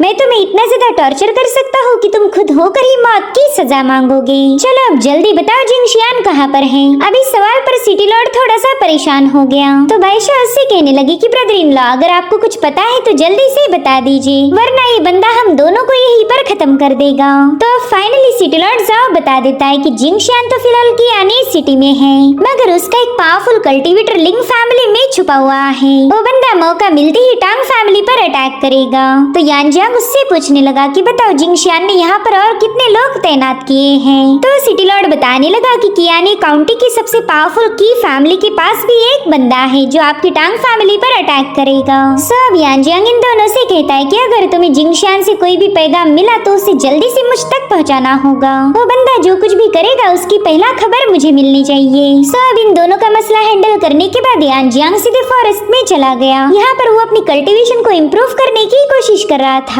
उसने डिसाइड किया था कि वो जल्दी हेवनली सोर्ड इंटेंट के 8वीं लेवल पर ब्रेक थ्रू करेगा। अगर उसने ऐसा नहीं किया तो शायद इस क्राइसिस के वक्त में वो टांग फैमिली को बचा नहीं पाएगा। इनफैक्ट वो खुद भी मारा जा सकता था। और यान जियांग जब तक अपने पुराने दुश्मन टियान शी के साथ हिसाब बराबर नहीं करेगा तब तक उसे सुकून नहीं मिलने वाला। सब उसने कई दिनों तक कल्टीवेट किया। उसकी 5 एलिमेंट सोर्ड बॉडी धीरे धीरे करके काफी ज्यादा इम्प्रूव हो रही थी और अब उस पूरी जगह पर एक तेज ऑरा रिलीज होते हुए यान जियांग ने अपनी सोर्ड इंटेंट को 8वीं लेवल पर पहुंचा दिया। वो अपनी इस प्रोग्रेस से काफी ज्यादा इम्प्रेस हो गया। साथ ही साथ उसमें वो कॉन्फिडेंस आ गया कि वो अब अपने अपोनेंट के साथ निपट सकता है। अब यान जियांग खुशियां मना ही रहा था कि तभी उसका ट्रांसमिशन बीड एक्टिवेट हो गया। दरअसल शियार ने उससे कांटेक्ट किया था और उसे बता रही थी कि आज ही हमारे पैट्रियार्क का जन्मदिन है तो जल्दी से घर आ जाए, आपके बिना तो दावत में कोई मजा नहीं आने वाला। जिस पर यांजियांग कह रहा था कि हाँ, इसी दिन का तो मैं इंतजार कर रहा था, बस थोड़ी देर में मैं घर पहुंच जाऊंगा। अब अगले सीन में हम देख पाते कि यांजियांग टांग रेसिडेंस के सामने पहुंच चुका। यहाँ पर यांजियांग को कई सारे नए चेहरे नजर आ रहे थे। ये सभी लोग टांग फैमिली की दावत का हिस्सा बनने आए थे। इन मेहमानों को देखकर यांजियांग सोच में पड़ गया। वो कहता है कि हमारे पैट्रियार्क तो हमेशा मार्शल वर्ल्ड के अफेयर से दूर रहते आए, मगर फिर भी लोग उनकी काफी ज्यादा रिस्पेक्ट करते हैं। और उतने में ईमान फैमिली का एल्डर अपने 2 बेटों के साथ वहाँ पर पहुँच गया। वो यांजियांग से कह रहा था कि बताओ यहाँ आने की तुम्हारी हिम्मत कैसे हुई? ये दावत पावरफुल कल्टीवेटर्स के लिए रखी गई है, तो तुम्हारे जैसे लूजर का यहाँ पर कोई काम नहीं। दरअसल कुछ दिनों पहले इन मान ब्रदर्स की यांजियांग के साथ झगड़े हुए थे, तो उस वक्त मिस बाइशाओ ने यांजियांग को इम्प्रेस करने के लिए इन दोनों को अकेडमी से निकाल दिया। सब यांजियांग उस मास्टर से कहने लगा कि मैं यहाँ पर क्यों आया, ये सवाल तुम मुझसे नहीं पूछ सकते, ये तो मेरा पर्सनल मैटर है और मैं तुम्हें आगाह करता हूँ कि तुम मेरे मसलों में टांग मत अड़ाओ। जिस पर मांटू कह रहा था कि टांग फैमिली तो काफी ज्यादा पावरफुल है,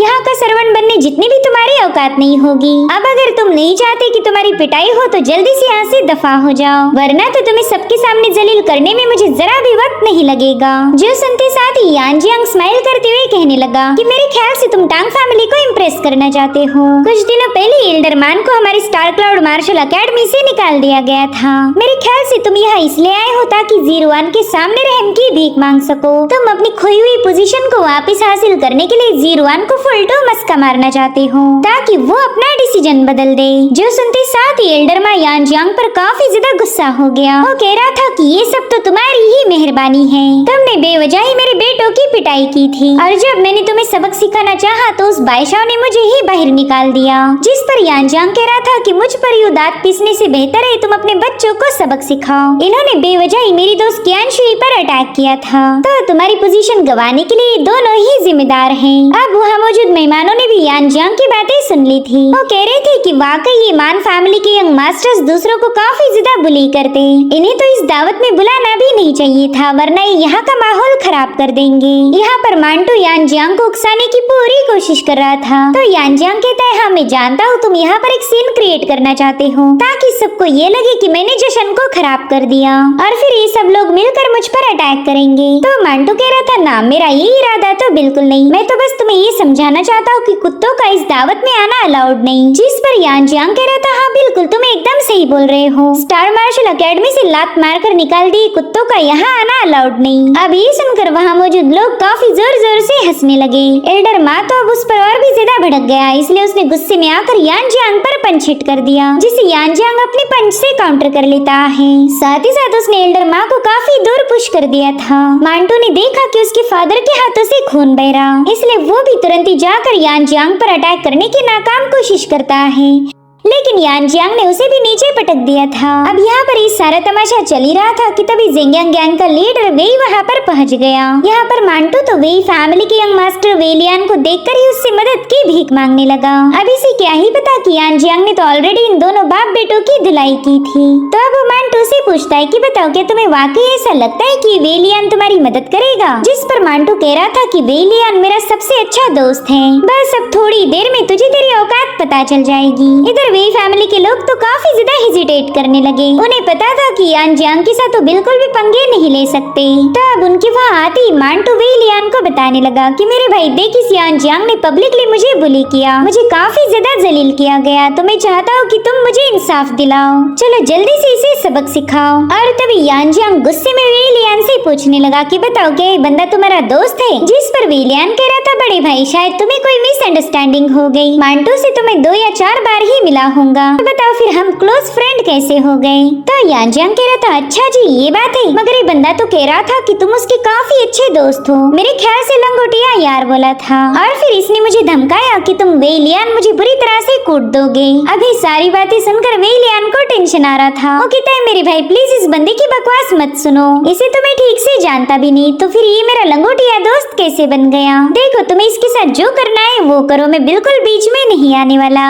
साथ ही साथ मांटू पर भी काफी ज्यादा भड़क गया। वो कहता है पता मैंने तेरा क्या बिगाड़ा जो तू यांजियांग के सामने मुझे अपना दोस्त बता रहा, तेरी वजह से यांजियांग बेवजह ही मेरी भी पिटाई कर देगा। अब वेलियान की सारी बातें सुनकर मांटू को भी समझ आ चुका था कि शायद वेलियान ऑलरेडी यान जियांग के हाथों पीट चुका, इसलिए तो ये बंदा यान जियांग को बिल्कुल भी ऑफेंड नहीं करना चाहता। और उतने में ही मास्टर वेलियान यान जियांग से कहने लगे कि यंग मास्टर क्यों ना मैं इस मसले को हैंडल करूं, आप तो बेवजह ही इन यूजलेस लोगों को मार के अपने हाथ गंदे कर रहे हो। जो सुनते साथ ही यान जियांग तुरंत ही साइड में हट गया और अब मास्टर वेलियान उस बंदे का गिरेबान पकड़कर उसे उठा लेता है। वो कह रहा था कि तुमने यंग मास्टर यान जियांग को ऑफेंड किया है, अगर मैं चाहूँ तो तुम्हारे छोटे छोटे टुकड़े करके मछलियों को खिला सकता हूँ। जिस पर मांटू पैनिक होते हुए कहने लगा कि मास्टर प्लीज मेरी बात सुनिए, मैं आपके सामने सब कुछ एक्सप्लेन कर सकता हूँ। दरअसल इस यान जियांग ने बेवजह ही मेरे साथ पंगे लिए थे, इसी की वजह से एल्डर को मार्शल एकेडमी से निकाल दिया गया। मगर वेलियान कहाँ ही उसकी कुछ सुनने वाला था। वो कह रहा था कि अपनी बकवास बंद करो, अगर तुम्हें अपनी जान प्यारी है तो दोबारा से यंग मास्टर के रास्ते में भी मत आना। सब इस मसले को हैंडल करने के बाद यान जियांग तुरंत ही हॉल की तरफ रवाना हो गया। मान फैमिली के लोग तो अभी भी उसे घूर के देख रहे थे और उतने में उससे बात करने के लिए शियार वहाँ पर पहुँच गई। वो तो यान जियांग को देखकर काफी ज्यादा खुश थी, तो यान जियांग उससे पूछने लगा कि शियार तुम यहाँ पर क्यों आई हो, तुमने तो फिलहाल फंक्शन में होना चाहिए था। तो शियार उसे बताने लगी कि आप तो मेरे ब्रदर इन लॉ हो, तो आपकी स्वागत के लिए मुझे आना ही पड़ा। तो यान जियांग उससे कहता है चलो ये तुमने अच्छा किया, अब मुझे ये बताओ कि जीरुआन कहाँ पर है, मुझे उससे कुछ जरूरी बात करनी थी। तो शियार उसे बताने लगे कि सिटी लॉर्ड जाओ भी इस दावत में शामिल हुए हैं। तो सिस्टर और बाकी के सभी लोग उन्हें मेन हॉल में रिसीव करने गए। वेल इन दोनों की सारी बातें एल्डरमैन ने सुन ली थी। उन्हें तो ये जानकर ही सदमा लग गया कि यान जियांग जीरुआन का हस्बैंड है। अरे बाप रे, हमने तो गलत ही बंदे से पंगे लिए। अब तो मुझे ऐसा बिल्कुल नहीं लगता कि मेरी पोजीशन मुझे वापस मिलेगी। तुम दोनों निकम्मों की वजह से मेरी ऐसी वाट लग गई। वहीं पर मास्टर वेलियान भी उन्हें धमका रहा था कि दोबारा से यान जियांग से पंगे लेने की हिम्मत मत दिखाना। साथ ही तुम्हारे बेटे ने यंग मास्टर को सबके सामने जलील किया था, तो कल मुझसे मिलने आ जाओ। अगर ऐसा नहीं किया तो मैं तुम्हारी मान फैमिली को इस रेडमून सिटी से वैनिश कर दूंगा। और फिर मास्टर वेलियान ने इन तीनों को वहाँ से दफा होने का हुक्म दे दिया। ये आए तो थे अपनी पोजीशन को रिक्लेम करने के लिए, लेकिन दोबारा से जलील हो गए। और शियार यान जियांग को लेकर मेन हॉल के सामने पहुँच गई थी। वो अपने सिस्टर और फादर को बता रही थी कि सीनियर ब्रदर यान जियांग अपने मिशन से वापस आ चुके, आज वो भी हमारे साथ दावत में शामिल होंगे। यहाँ पर सिटी लॉर्ड जाओ तो यान जियांग को देखकर ही थोड़ा सा पैनिक हो गया, क्योंकि कुछ दिनों पहले ही उसने यान जियांग के हाथों बुरी तरह से मार खाई थी। मगर ये बात टांग फैमिली के लोग नहीं जानते।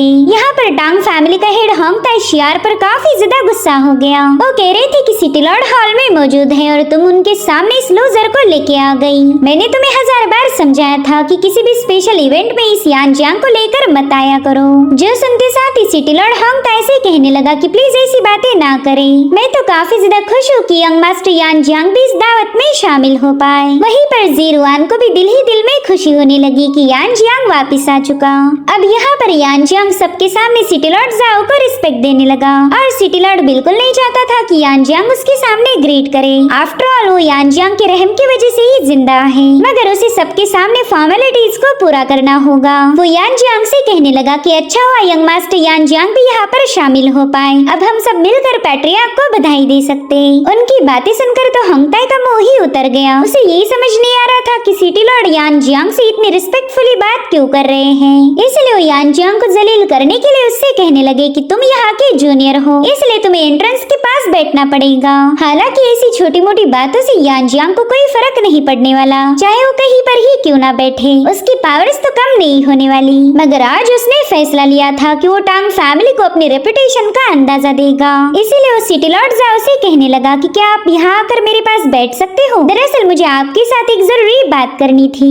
अब ये सुनते साथ ही टांग फैमिली की लेडी यान जियांग पर काफी ज्यादा भड़क गई। वो कह रही थी कि तुम तो सिटी लॉर्ड का अपमान कर रहे हो, वो भला अपनी जगह छोड़कर तुम्हारे जैसे लूजर के पास बैठने क्यों आएंगे। चलो जल्दी से सिटी लॉर्ड से माफी मांगो, वरना तुम्हारी वजह से हमारी टांग फैमिली को जलील होना पड़ेगा। हालांकि सिटी लॉर्ड उस बंदी से कह रहे थे कि आप तो खामखा यंग मास्टर यान जियांग पर भड़क गई, जरूर से कोई इम्पोर्टेंट बात होगी, इसलिए तो उन्होंने मुझे अपने पास बुलाया। और इतना कहते साथ ही सिटी लॉर्ड तुरंत ही जाकर यान जियांग के पास बैठ गए। अब ये सब देखकर जीरुआन काफी ज्यादा कंफ्यूज थी। उसे ये समझ नहीं आ रहा था कि सिटी लॉर्ड यान जियांग के साथ इतने क्लोज कैसे हो गए। वो दिल ही दिल दिल में सोचने लगी कि जरूर से इन दोनों में दोस्ती है। इधर सिटी लॉर्ड को पता था कि यान जियांग उसके साथ कौन सी इम्पोर्टेंट बात करना चाहता, इसलिए वो तुरंत ही यान जियांग को धीरे से बताने लगा कि जिंगशान हमारी रेड मून सिटी में आ चुका है। जिस पर यान जियांग कह रहा था कि ये तो अच्छा हुआ कि वो खुद यहाँ पर चला आया, अब मुझे उसे ढूंढने की मेहनत नहीं करनी पड़ेगी। वहीं पर सिटी लॉर्ड उसे बता रहे थे कि जिंगशान से निपटना हमारे लिए आसान नहीं होने वाला, क्योंकि वो बंदा अपने साथ बहुत ही पावरफुल लोगों को लेके आया है। मेरे ख्याल से वो लोग ऑलरेडी टांग फैमिली में छुपे हुए हैं, बस सही मौका मिलते ही वो लोग हमारे सामने आ जाएंगे। जिस पर यान जियांग कह रहा था कि चाहे फिर जिनशांग अपने साथ पूरी आर्मी ही लेके क्यों ना आया हो, आज यहाँ पर वो कोई मसला खड़ा नहीं कर पाएगा, क्योंकि मैंने भी उसके लिए काफी अच्छे से प्लान्स बना कर रखे हैं। बस आप देखते जाओ मैं कैसे उसकी वाट लगाऊंगा। इधर हंगताई को तो काफी ज्यादा गुस्सा आ रहा था। वो दिल ही दिल में सोचने लगा कि आखिर ये लूजर सिटी लॉर्ड के इतने करीब कैसे हो गया। मुझे पता करना होगा कि यान जियांग ने इस सिटी लॉर्ड को अपने चुंगल में कैसे फंसाया। और उतने में एक सर्वेंट ने आकर उसे इन्फॉर्म किया कि जिंगयांग सेक्ट के लीडर वे यान यहाँ पर आ चुके हैं। उनके साथ साथ गोल्डन विंग गेट के मास्टर जिंग टोंगयान भी आ चुके हैं। इतना ही नहीं, मिरर फ्लावर पवेलियन की मास्टर शुई भी यहाँ पर आ चुकी।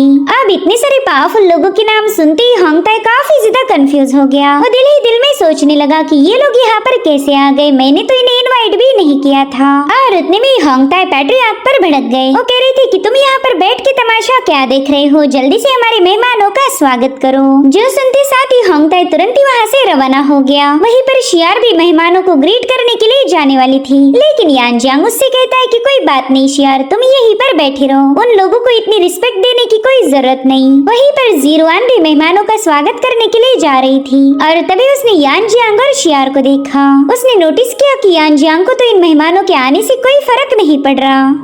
जीरोआन को तो समझ ही नहीं आ रहा था कि यान जियांग अचानक से इतना ज्यादा बदतमीज कैसे बन गया। ये खुद तो मेहमानों का वेलकम नहीं कर रहा और ऊपर से इसने शियार को भी उठने से मना कर दिया। इसलिए वो डिसाइड करती है कि जैसे ही दावत खत्म हो जाए वो यान जियांग के साथ इस बारे में बात करेगी। उतने में ही वे यान, मास्टर शुई और जिन टोंगयान वहाँ पर पहुँच गए। भले सभी लोग रेड मून सिटी के रिस्पेक्टेड क्लैन से बिलोंग करते थे। पहला तो ये लोग काफी ज्यादा घमंडी थे, लेकिन फिर यान जियांग के साथ जैसे इनका पाला पड़ा, इनका घमंड चूर चूर हो गया। अब वो लोग पैट्रियार्क को ग्रीट करने की बजाय सबसे पहला यान जियांग के सामने ही रिस्पेक्ट पेश करने लगे। तो यान जियांग भी उनकी रिस्पेक्ट को एक्सेप्ट करते हुए कहने लगा कि जाए जाकर हमारे पैट्रियार्क को भी ग्रीट कीजिए। मैं उम्मीद करता हूँ कि आप लोग हमारे पैट्रियार्क के लिए बेहतरीन से तोहफे लाए होंगे। यहाँ पर यान जियांग की टोन कमांडिंग थी, ऐसा लग रहा था कि वो इन सभी लोगों को हुक्म दे रहा है। अब ये सुनकर तो हंगताई का टेंशन और भी ज्यादा बढ़ने लगा। वो दिल ही दिल में सोचता है कि ये गैंग लीडर वे यान तो काफी ज्यादा पावरफुल है। ये बंदा हमेशा इतनी अकड़ में रहता है कि कभी किसी के सामने अपना सिर नहीं झुकाएगा। फिर इसने यान जियांग के सामने अपना सिर क्यों झुकाया? यहाँ पर कुछ तो गड़बड़ी है जो मुझे बिल्कुल समझ नहीं आ रही। वहीं पर जीरोआन भी काफी ज्यादा हैरान थी, उसका मुंह तो मानो खुला के खुला रह गया। वहीं दूसरी तरफ मास्टर वे यान तुरंत ही जाकर पैट्रियार्क को ग्रीट करने लगा। उन्हें जन्मदिन की मुबारकबाद देते हुए अपना गिफ्ट पेश करता है। साथ ही साथ वो पैट्रियार्क को बताने लगा कि मैं आपके लिए एक बहुत ही स्पेशल गिफ्ट लेके आया हूँ। ये है तीसरी रैंकिंग का वाइल्ड माउंटेन ब्लड जिनसेंग। ऐसा कहा जाता है कि इस जिनसेंग को कंज्यूम करने से आपकी जिंदगी लंबी हो जाती है। तो भला आपके जन्मदिन के मौके पर इससे अच्छा तोहफा और क्या हो सकता। मैं प्रे करूंगा कि आपको भी चांद और सूरज जैसी इमॉर्टलिटी हासिल हो जाए। यहाँ पर पैट्रियार्क भी मास्टर वे यान का शुक्रिया अदा कर रहे थे। अब मास्टर जिन टोंगयान सामने आ गया। वो अपने साथ तीसरी ग्रेड का स्पिरिट क्रिस्टल लॉन्जेटिविटी पिच लेके आया था। वैसे तो जिन टोंगयान कभी किसी को कोई तोहफा नहीं देता,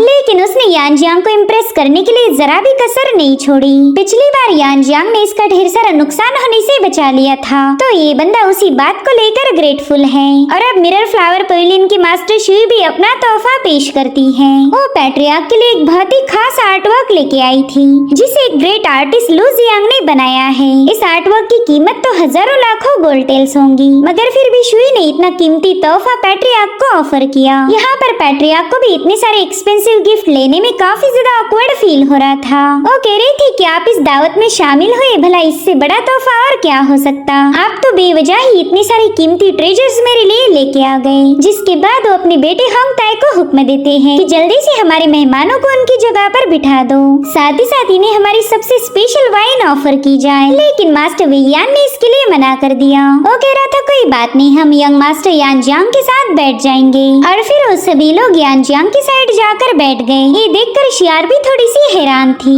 यहाँ पर होंगताई को भी अपने सवाल का जवाब मिल गया। वो समझ गया था कि शायद ये लोग यान जियांग की वजह से ही यहाँ आए हैं, ताकि यान जियांग को ऑफेंड फील ना हो। मगर उसे कोई आइडिया नहीं कि यान जियांग ने इतने सारे पावरफुल लोगों को यहाँ पर क्यों बुलाया होगा।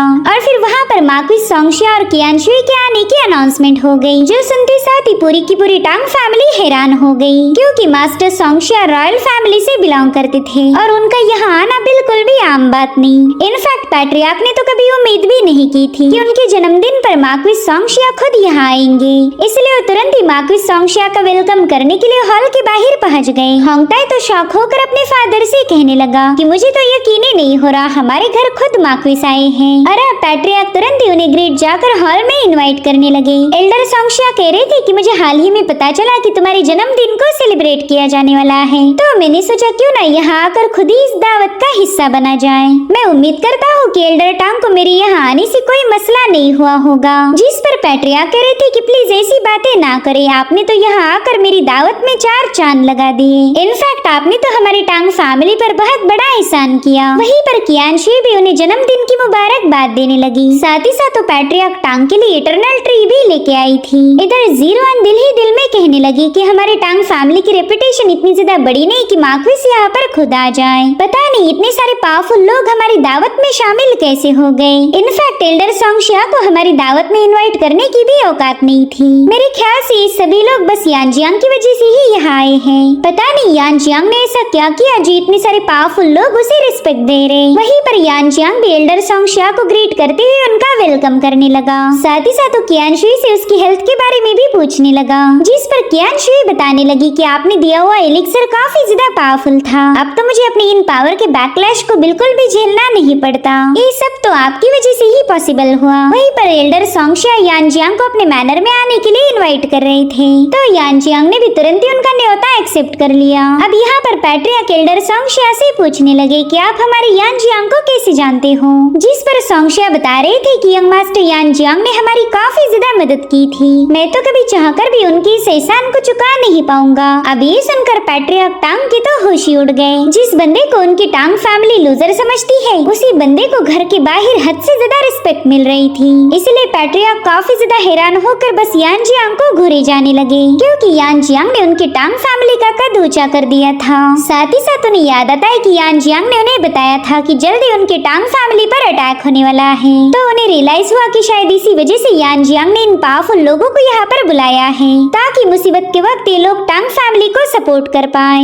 यहाँ पर पैट्रियार्क चाहते थे कि मार्क्विस सोंगशिया उनके साथ बैठे, लेकिन वो भी यान जियांग की साइड में जाकर ही बैठ गए। और अब सबसे आखिर में वहाँ पर एंट्री होती है लिन फैमिली की, जो कि टांग फैमिली की दुश्मन थी।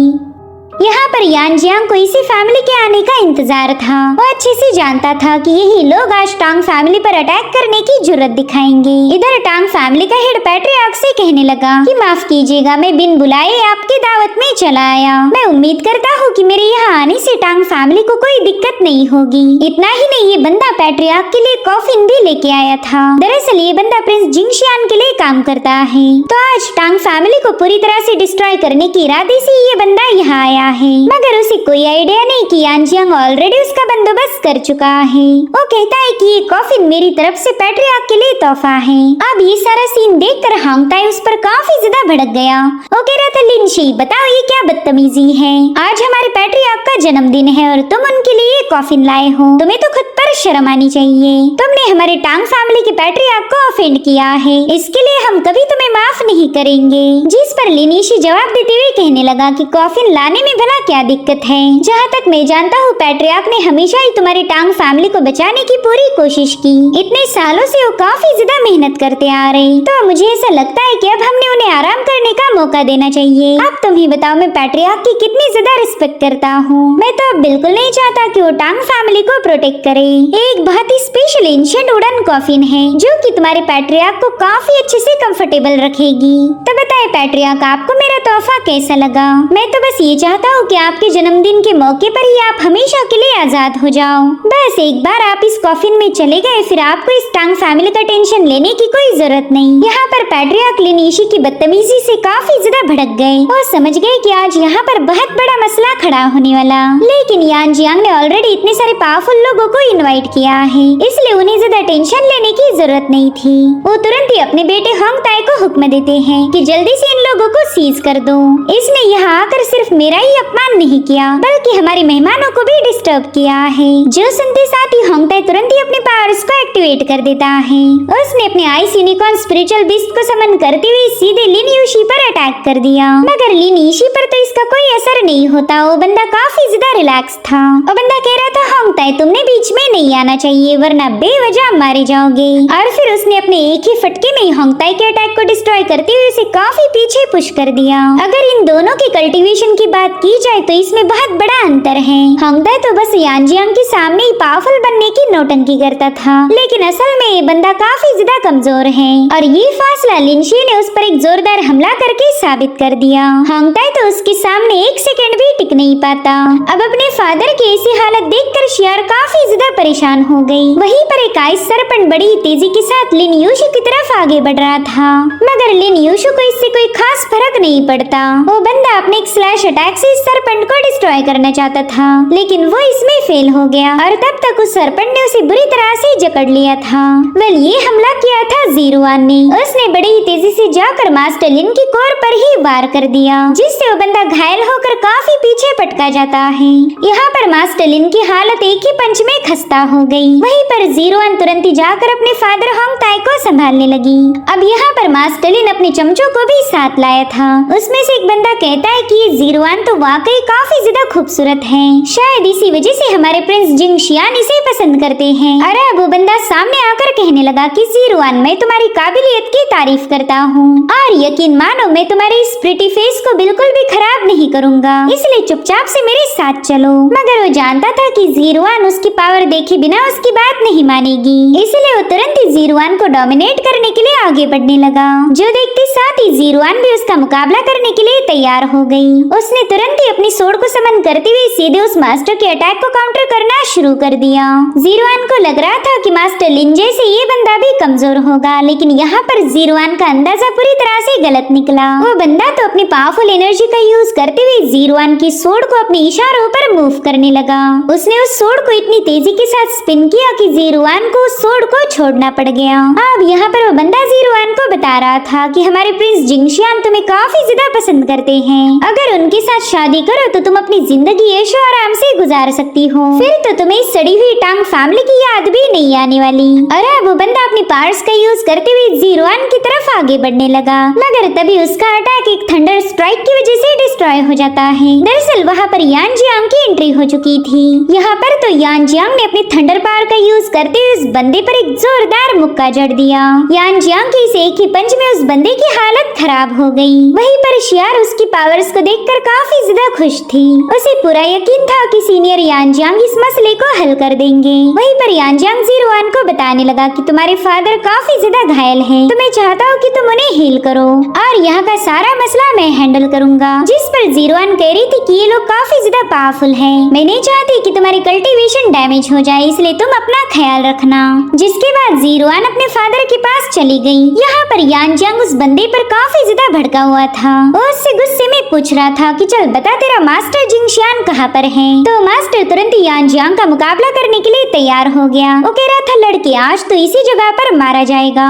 और इतना कहते साथ ही उस बंदे ने अपने स्पिरिचुअल बर्ड को समन कर लिया। यान जियांग ने देखा कि वो स्पिरिचुअल बर्ड बड़ी ही तेज रफ्तार के साथ उस पर अटैक करने के लिए आगे बढ़ रहा है। तो यान जियांग ने भी अपनी स्पिरिचुअल बीस्ट को समन कर लिया। वेल यान जियांग का थंडर लायन काफी ज्यादा खतरनाक था, तो वो उसी की पावर का यूज करते हुए उस मास्टर की मूव को काउंटर करने लगा। यहाँ पर इन दोनों में एक जोरदार क्लैश हो जाता है और उस बंदे की मूव तुरंत ही डिस्ट्रॉय हो गई। साथ ही साथ यान जियांग के हमले ने उस बंदे को भी बुरी तरह से घायल कर दिया था। ये देखकर तो मास्टर लिन के होश उड़ गए। उसने तो इमेजिन भी नहीं किया था कि टांग फैमिली को डोमिनेट करना उसके लिए मुश्किल हो जाएगा। उतने में ही यानजियांग मास्टर लिन से कह रहा था कि मैं एक बार अपना सवाल फिर से दोहराता हूँ, बताओ तुम्हारा मास्टर जिंगशियान कहाँ पर है?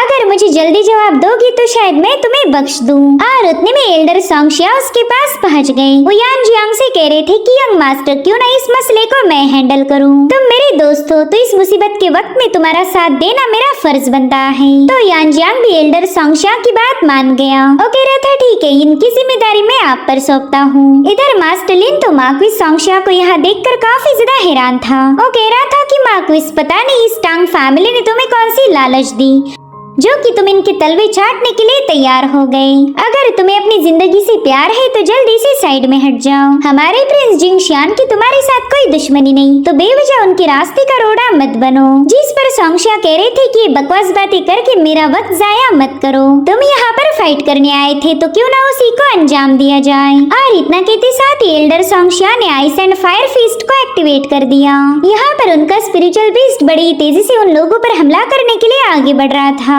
तो लिन फैमिली के मास्टर ने एक शील्ड को क्रिएट करते हुए इस अटैक को काउंटर करने की कोशिश की, लेकिन वो इसमें बुरी तरह से फेल हो गया था। और फिर उस स्पिरिचुअल बीस्ट ने उस बंदे पर एक जोरदार टक्कर लगा दी, जिससे उसकी कल्टीवेशन डैमेज होकर वो बंदा वहीं पर मारा गया। यहाँ पर यानजियांग ने फॉर द फर्स्ट टाइम सोंगशिया की पावर्स को विटनेस किया था। उसे यकीन हो गया कि अब एल्डर सोंगशिया की यहाँ होने से टांग फैमिली को कोई नुकसान नहीं पहुँचा सकता। मगर तभी वहाँ पर एल्डर सोंगशिया का पुराना राइवल अपने साथियों के साथ पहुंच गया। वेल, इस बंदे का नाम है टियान हाई। एल्डर सोंगशिया तो इसे यहाँ देखकर काफी ज्यादा हैरान थी। दरअसल ये टियान हाई पहला मार्क्विस की पोजीशन को ही संभालता था और इसी वजह से एल्डर सोंगशिया को तगड़ी टक्कर देने का पोटेंशियल रखता है। इस टियान हाई को यहाँ देखकर तो मास्टर लिन के जान में जान आ गई। अगर ये बंदा यहाँ पर जल्दी नहीं आता तो शायद लिन सोंगशिया का शिकार बन जाता। टियान हाई मास्टर लिन से कहने लगा कि अब तुम साइड में हट जाओ, इसके आगे की सिचुएशन हमारी ची फैमिली हैंडल करेगी। इधर टांग फैमिली के पैट्रियार्क भी टियान हाई को वहाँ देखकर काफी ज्यादा शॉक हो गए। वो उससे पूछते कि बताओ हमारी टांग फैमिली में तुम्हारा आना कैसे हुआ? मुझे नहीं लगता कि मैंने तुम्हें इनवाइट किया है, इसलिए जल्दी से यहाँ से दफा हो जाओ। जिस पर टियान हाई कह रहा था कि यहाँ पर मैं भी रुकना नहीं चाहता, मैं तो बस जीरुआन को लेने आया हूँ, इसलिए चुपचाप से अपनी ग्रैंड डॉटर को मेरे हवाले कर दो। और हाँ, तुम्हारी टांग फैमिली का डाओ रेजोनेंस स्टोन भी मुझे काफी ज्यादा पसंद है, तो जीरुआन के साथ मैं उस स्टोन को भी अपने साथ ले जाऊंगा। उसकी बातें सुनकर टांग फैमिली के पैट्रियार्क को काफी ज्यादा गुस्सा आ रहा था, मगर फिर भी वो अपने गुस्से को कंट्रोल करते हुए कहने लगे कि हमारी टांग फैमिली ने आज तक भी कभी तुम्हारी ची फैमिली को ऑफेंड नहीं किया, मगर फिर भी तुम बेवजह मेरी फैमिली को बुली कर रहे हो, इसलिए मुझे मजबूर होकर तुम पर एक्शन लेनी पड़ेगी। और इतना कहते साथ ही उन्होंने अपने ब्लेड को फॉर्म कर लिया। वो कहने लगे कि डाओ रेजोनेंस स्टोन्स हमारे एंसेस्टर की देन है, हम किसी भी कीमत पर उसे तुम्हारे हवाले नहीं कर सकते। और तुम जीरुआन के बारे में सोचना ही बंद करो, मैं तो हमारे फैमिली की सर्वेंट को भी तुम्हारे साथ नहीं भेजूंगा, फिर तो जीरुआन का सवाल ही पैदा नहीं होता। जिस पर टियान हाई कह रहा था कि आज तुम्हारा जन्मदिन है, इसलिए मैं तुम्हें आज खत्म करना नहीं चाहता। अगर तुम समझदार हो तो बिना रेजिस्टेंस के मेरी सारी बात मान जाओगे, वरना तो फिर टांग फैमिली में लाशों का ढेर लग जाएगा। जो सुनते साथ ही मास्टर टियानजोंग ने वहाँ पर एक फॉर्मेशन को एक्टिवेट करना शुरू कर दिया। वो टियान हाई को इस फॉर्मेशन में ट्रैप करना चाहते थे। हालांकि उस बंदे पर इस फॉर्मेशन का कोई खास फर्क नहीं पड़ता। वो पैट्रियार्क से कहने लगा कि ये तो चौथी रैंकिंग वाला एक मामूली सा स्पिरिट फॉर्मेशन है, क्या तुम वाकई ऐसी दो कौड़ी की चीज दिखाकर मुझे डराना चाहते हो? अगर वाकई तुम्हारा ये इरादा था फिर तो तुम्हारे जितना ना समझ कोई नहीं होगा। भले टियान हाई पर इस फॉर्मेशन का कोई असर नहीं हो रहा था, लेकिन उसके चमचे ठंड के मारे जमने लगे, क्योंकि इस फॉर्मेशन से बहुत ही खतरनाक इन पावर रिलीज हो रही थी।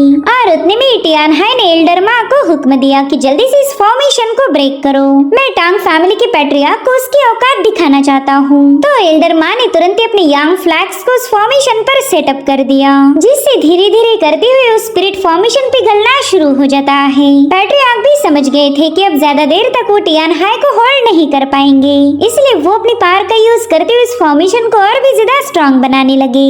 साथ ही साथ उन्होंने अपने कुछ आइस सोर्ड भी फॉर्म कर ली थी, जो कि सीधे एल्डर माँ पर अटैक करने के लिए पहुंच जाती है। मगर वो तलवार उस मास्टर पर अटैक कर पाई इससे पहले उस बंदे ने अपने फ्लैग्स का यूज करते हुए इस फॉर्मेशन को डिस्ट्रॉय कर दिया। यहाँ पर पैट्रियार्क को यकीन ही नहीं हो रहा था कि उनकी ये चाल फेल हो गई। उन्हें पता था कि अब जिंगशान के लोग उनकी फैमिली को डिस्ट्रॉय कर देंगे और वो चाहकर भी अपने दुश्मनों को रोक नहीं सकते। इसलिए उन्होंने यान जियांग को हुक्म दिया कि जल्दी से जीरोआन और शियार को लेकर यहाँ से भाग निकलो। मगर जैसे ही पैट्रियार्क ने पलट के देखा, यान जियांग तो ऑलरेडी वहाँ से जा चुका था। इस बात से तो पैट्रियार्क को बहुत बड़ा झटका लग गया। उन्हें ऐसा लग रहा था कि शायद यान जियांग मुसीबत देखकर यहाँ से भाग चुका हो। इधर टियान हाई अपने साथ होंग युआन नाम का बंदा लेके आया था। वो कह रहा था, होंग अब जीरोआन को कैप्चर करना तुम्हारी जिम्मेदारी है। जो सुनते साथ ही वो बंदा अपनी पावरफुल मेस को घसीटते हुए आगे बढ़ने लगा। तो यहाँ पर पैट्रियार्क ने सिटी लॉर्ड और सांगशिया को तुरंत ही इशारा कर दिया। वो दोनों बंदे बड़ी तेजी के साथ जाकर टियान हाई पर भिड़ चुके थे। मगर टियान हाई ने ढेर सारी एलिक्सर पिल कंज्यूम करके अपनी कल्टीवेशन को इम्प्रूव किया था, इसलिए वो इन दोनों के अटैक को काफी इजीली काउंटर करने लगा। इधर पैट्रियार्क की बस एक ही प्रायोरिटी थी, अपनी फैमिली और मेहमानों को प्रोटेक्ट करना। तो उन्होंने फटाफट से एक टैलिस्मान का यूज करते हुए हॉल के बाहर एक फॉर्मेशन सेटअप कर दिया। इस बैरियर को ब्रेक करना काफी ज्यादा मुश्किल था, तो हम ने गुस्से में आकर सीधे पैट्रियार्क पर हमला कर दिया। यहाँ पर पैट्रियार्क भी अपनी आइस ब्लेड का यूज करते हुए उसके हमले को काउंटर कर रहे थे।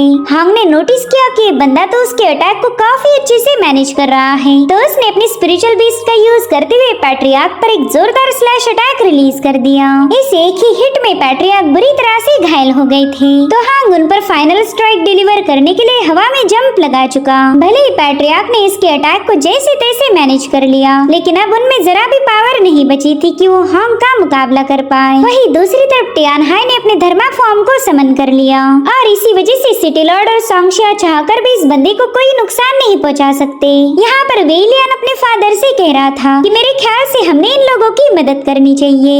अगर टियान हाई के लोग ऐसे ही डोमिनेट करते गए तो टांग फैमिली डिस्ट्रॉय हो जाएगी। जिस पर वेलियान जवाब देते हुए कहने लगा कि मैं भी टांग फैमिली को बचाना चाहता हूँ, मगर हमारे पास उतनी स्ट्रेंथ नहीं और ना ही हमारा कल्टीवेशन डीप है। अगर हम इस बैटल में शामिल भी हो गए तो भी कोई फर्क नहीं पड़ने वाला। इधर मेन हॉल में शियार और जीरोआन मिलकर अपने फादर को हील कर रही थी, मगर शियार का पूरा ध्यान बाहर था। वो अपनी सिस्टर से पूछने लगी कि यान जियांग कहाँ चले गए? वो तो मुझे कहीं पर भी नजर नहीं आ रही, कहीं इन लोगों ने उनके साथ कुछ गलत तो नहीं किया? यहाँ पर जीरोआन मायूस होकर उसे जवाब देती है कि यान जियांग यहाँ से भाग चुका, मुझे पहले भी उससे कोई उम्मीदें नहीं थी, इसलिए तुम भी उससे कोई होप्स मत रखो, वरना तुम्हें भी डिसअपॉइंट होना पड़ेगा। मगर शियार यान जियांग को काफी अच्छे से जानती है। वो कहने लगी कि सीनियर यान जियांग कभी भी हमें अकेला छोड़कर नहीं जा सकते। मुझे ऐसा लगता है कि वो जरूर से किसी से मदद मांगने गए होंगे और थोड़ी ही देर में वापस आ जाएंगे। यहाँ पर टांग फैमिली का यंग मास्टर शियार से कहने लगा कि मुझे तुम्हारी एक बात समझ नहीं आती, तुम वाकई इनोसेंट हो या फिर बस भोली बनने का नाटक करती हो?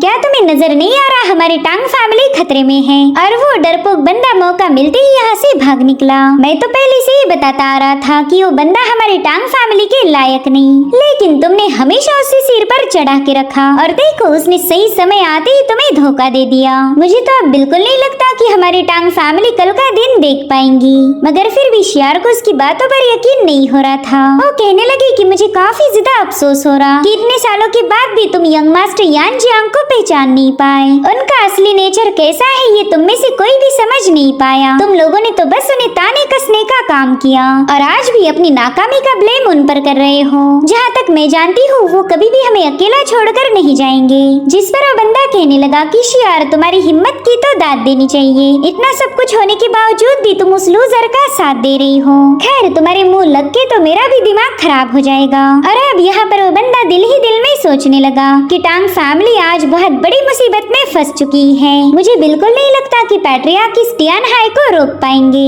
और जब वो जिंगशान यहाँ पर आएगा वो जीरोआन को अपने साथ ले जाएगा और फिर टांग फैमिली के बाकी के मेंबर्स को भी मारा जाएगा। मेरे ख्याल से मैंने भी उस यान जियांग जैसा भाग जाना चाहिए। अभी भी मेरे पास वक्त है, वरना सिचुएशन सिचुएशन खराब होने के बाद तो मुझे मौका भी नहीं मिलेगा। इधर हॉन्ग ने अपने एक ही स्ट्राइक में पैट्रियार्क को बड़ी ही जोरों से सीढ़ियों पर पटक दिया था। यहाँ पर पैट्रियार्क काफी ज्यादा घायल हो गए। अब तो उनमें इतनी भी एनर्जी नहीं थी कि हॉन्ग के अटैक को डिफेंड कर पाए। वहीं पर पैट्रियार्क के बच्चे उनकी ऐसी हालत देखकर काफी ज्यादा पैनिक हो गए, लेकिन वो भी उस बैरियर को क्रॉस करके बाहर नहीं आ सकते थे।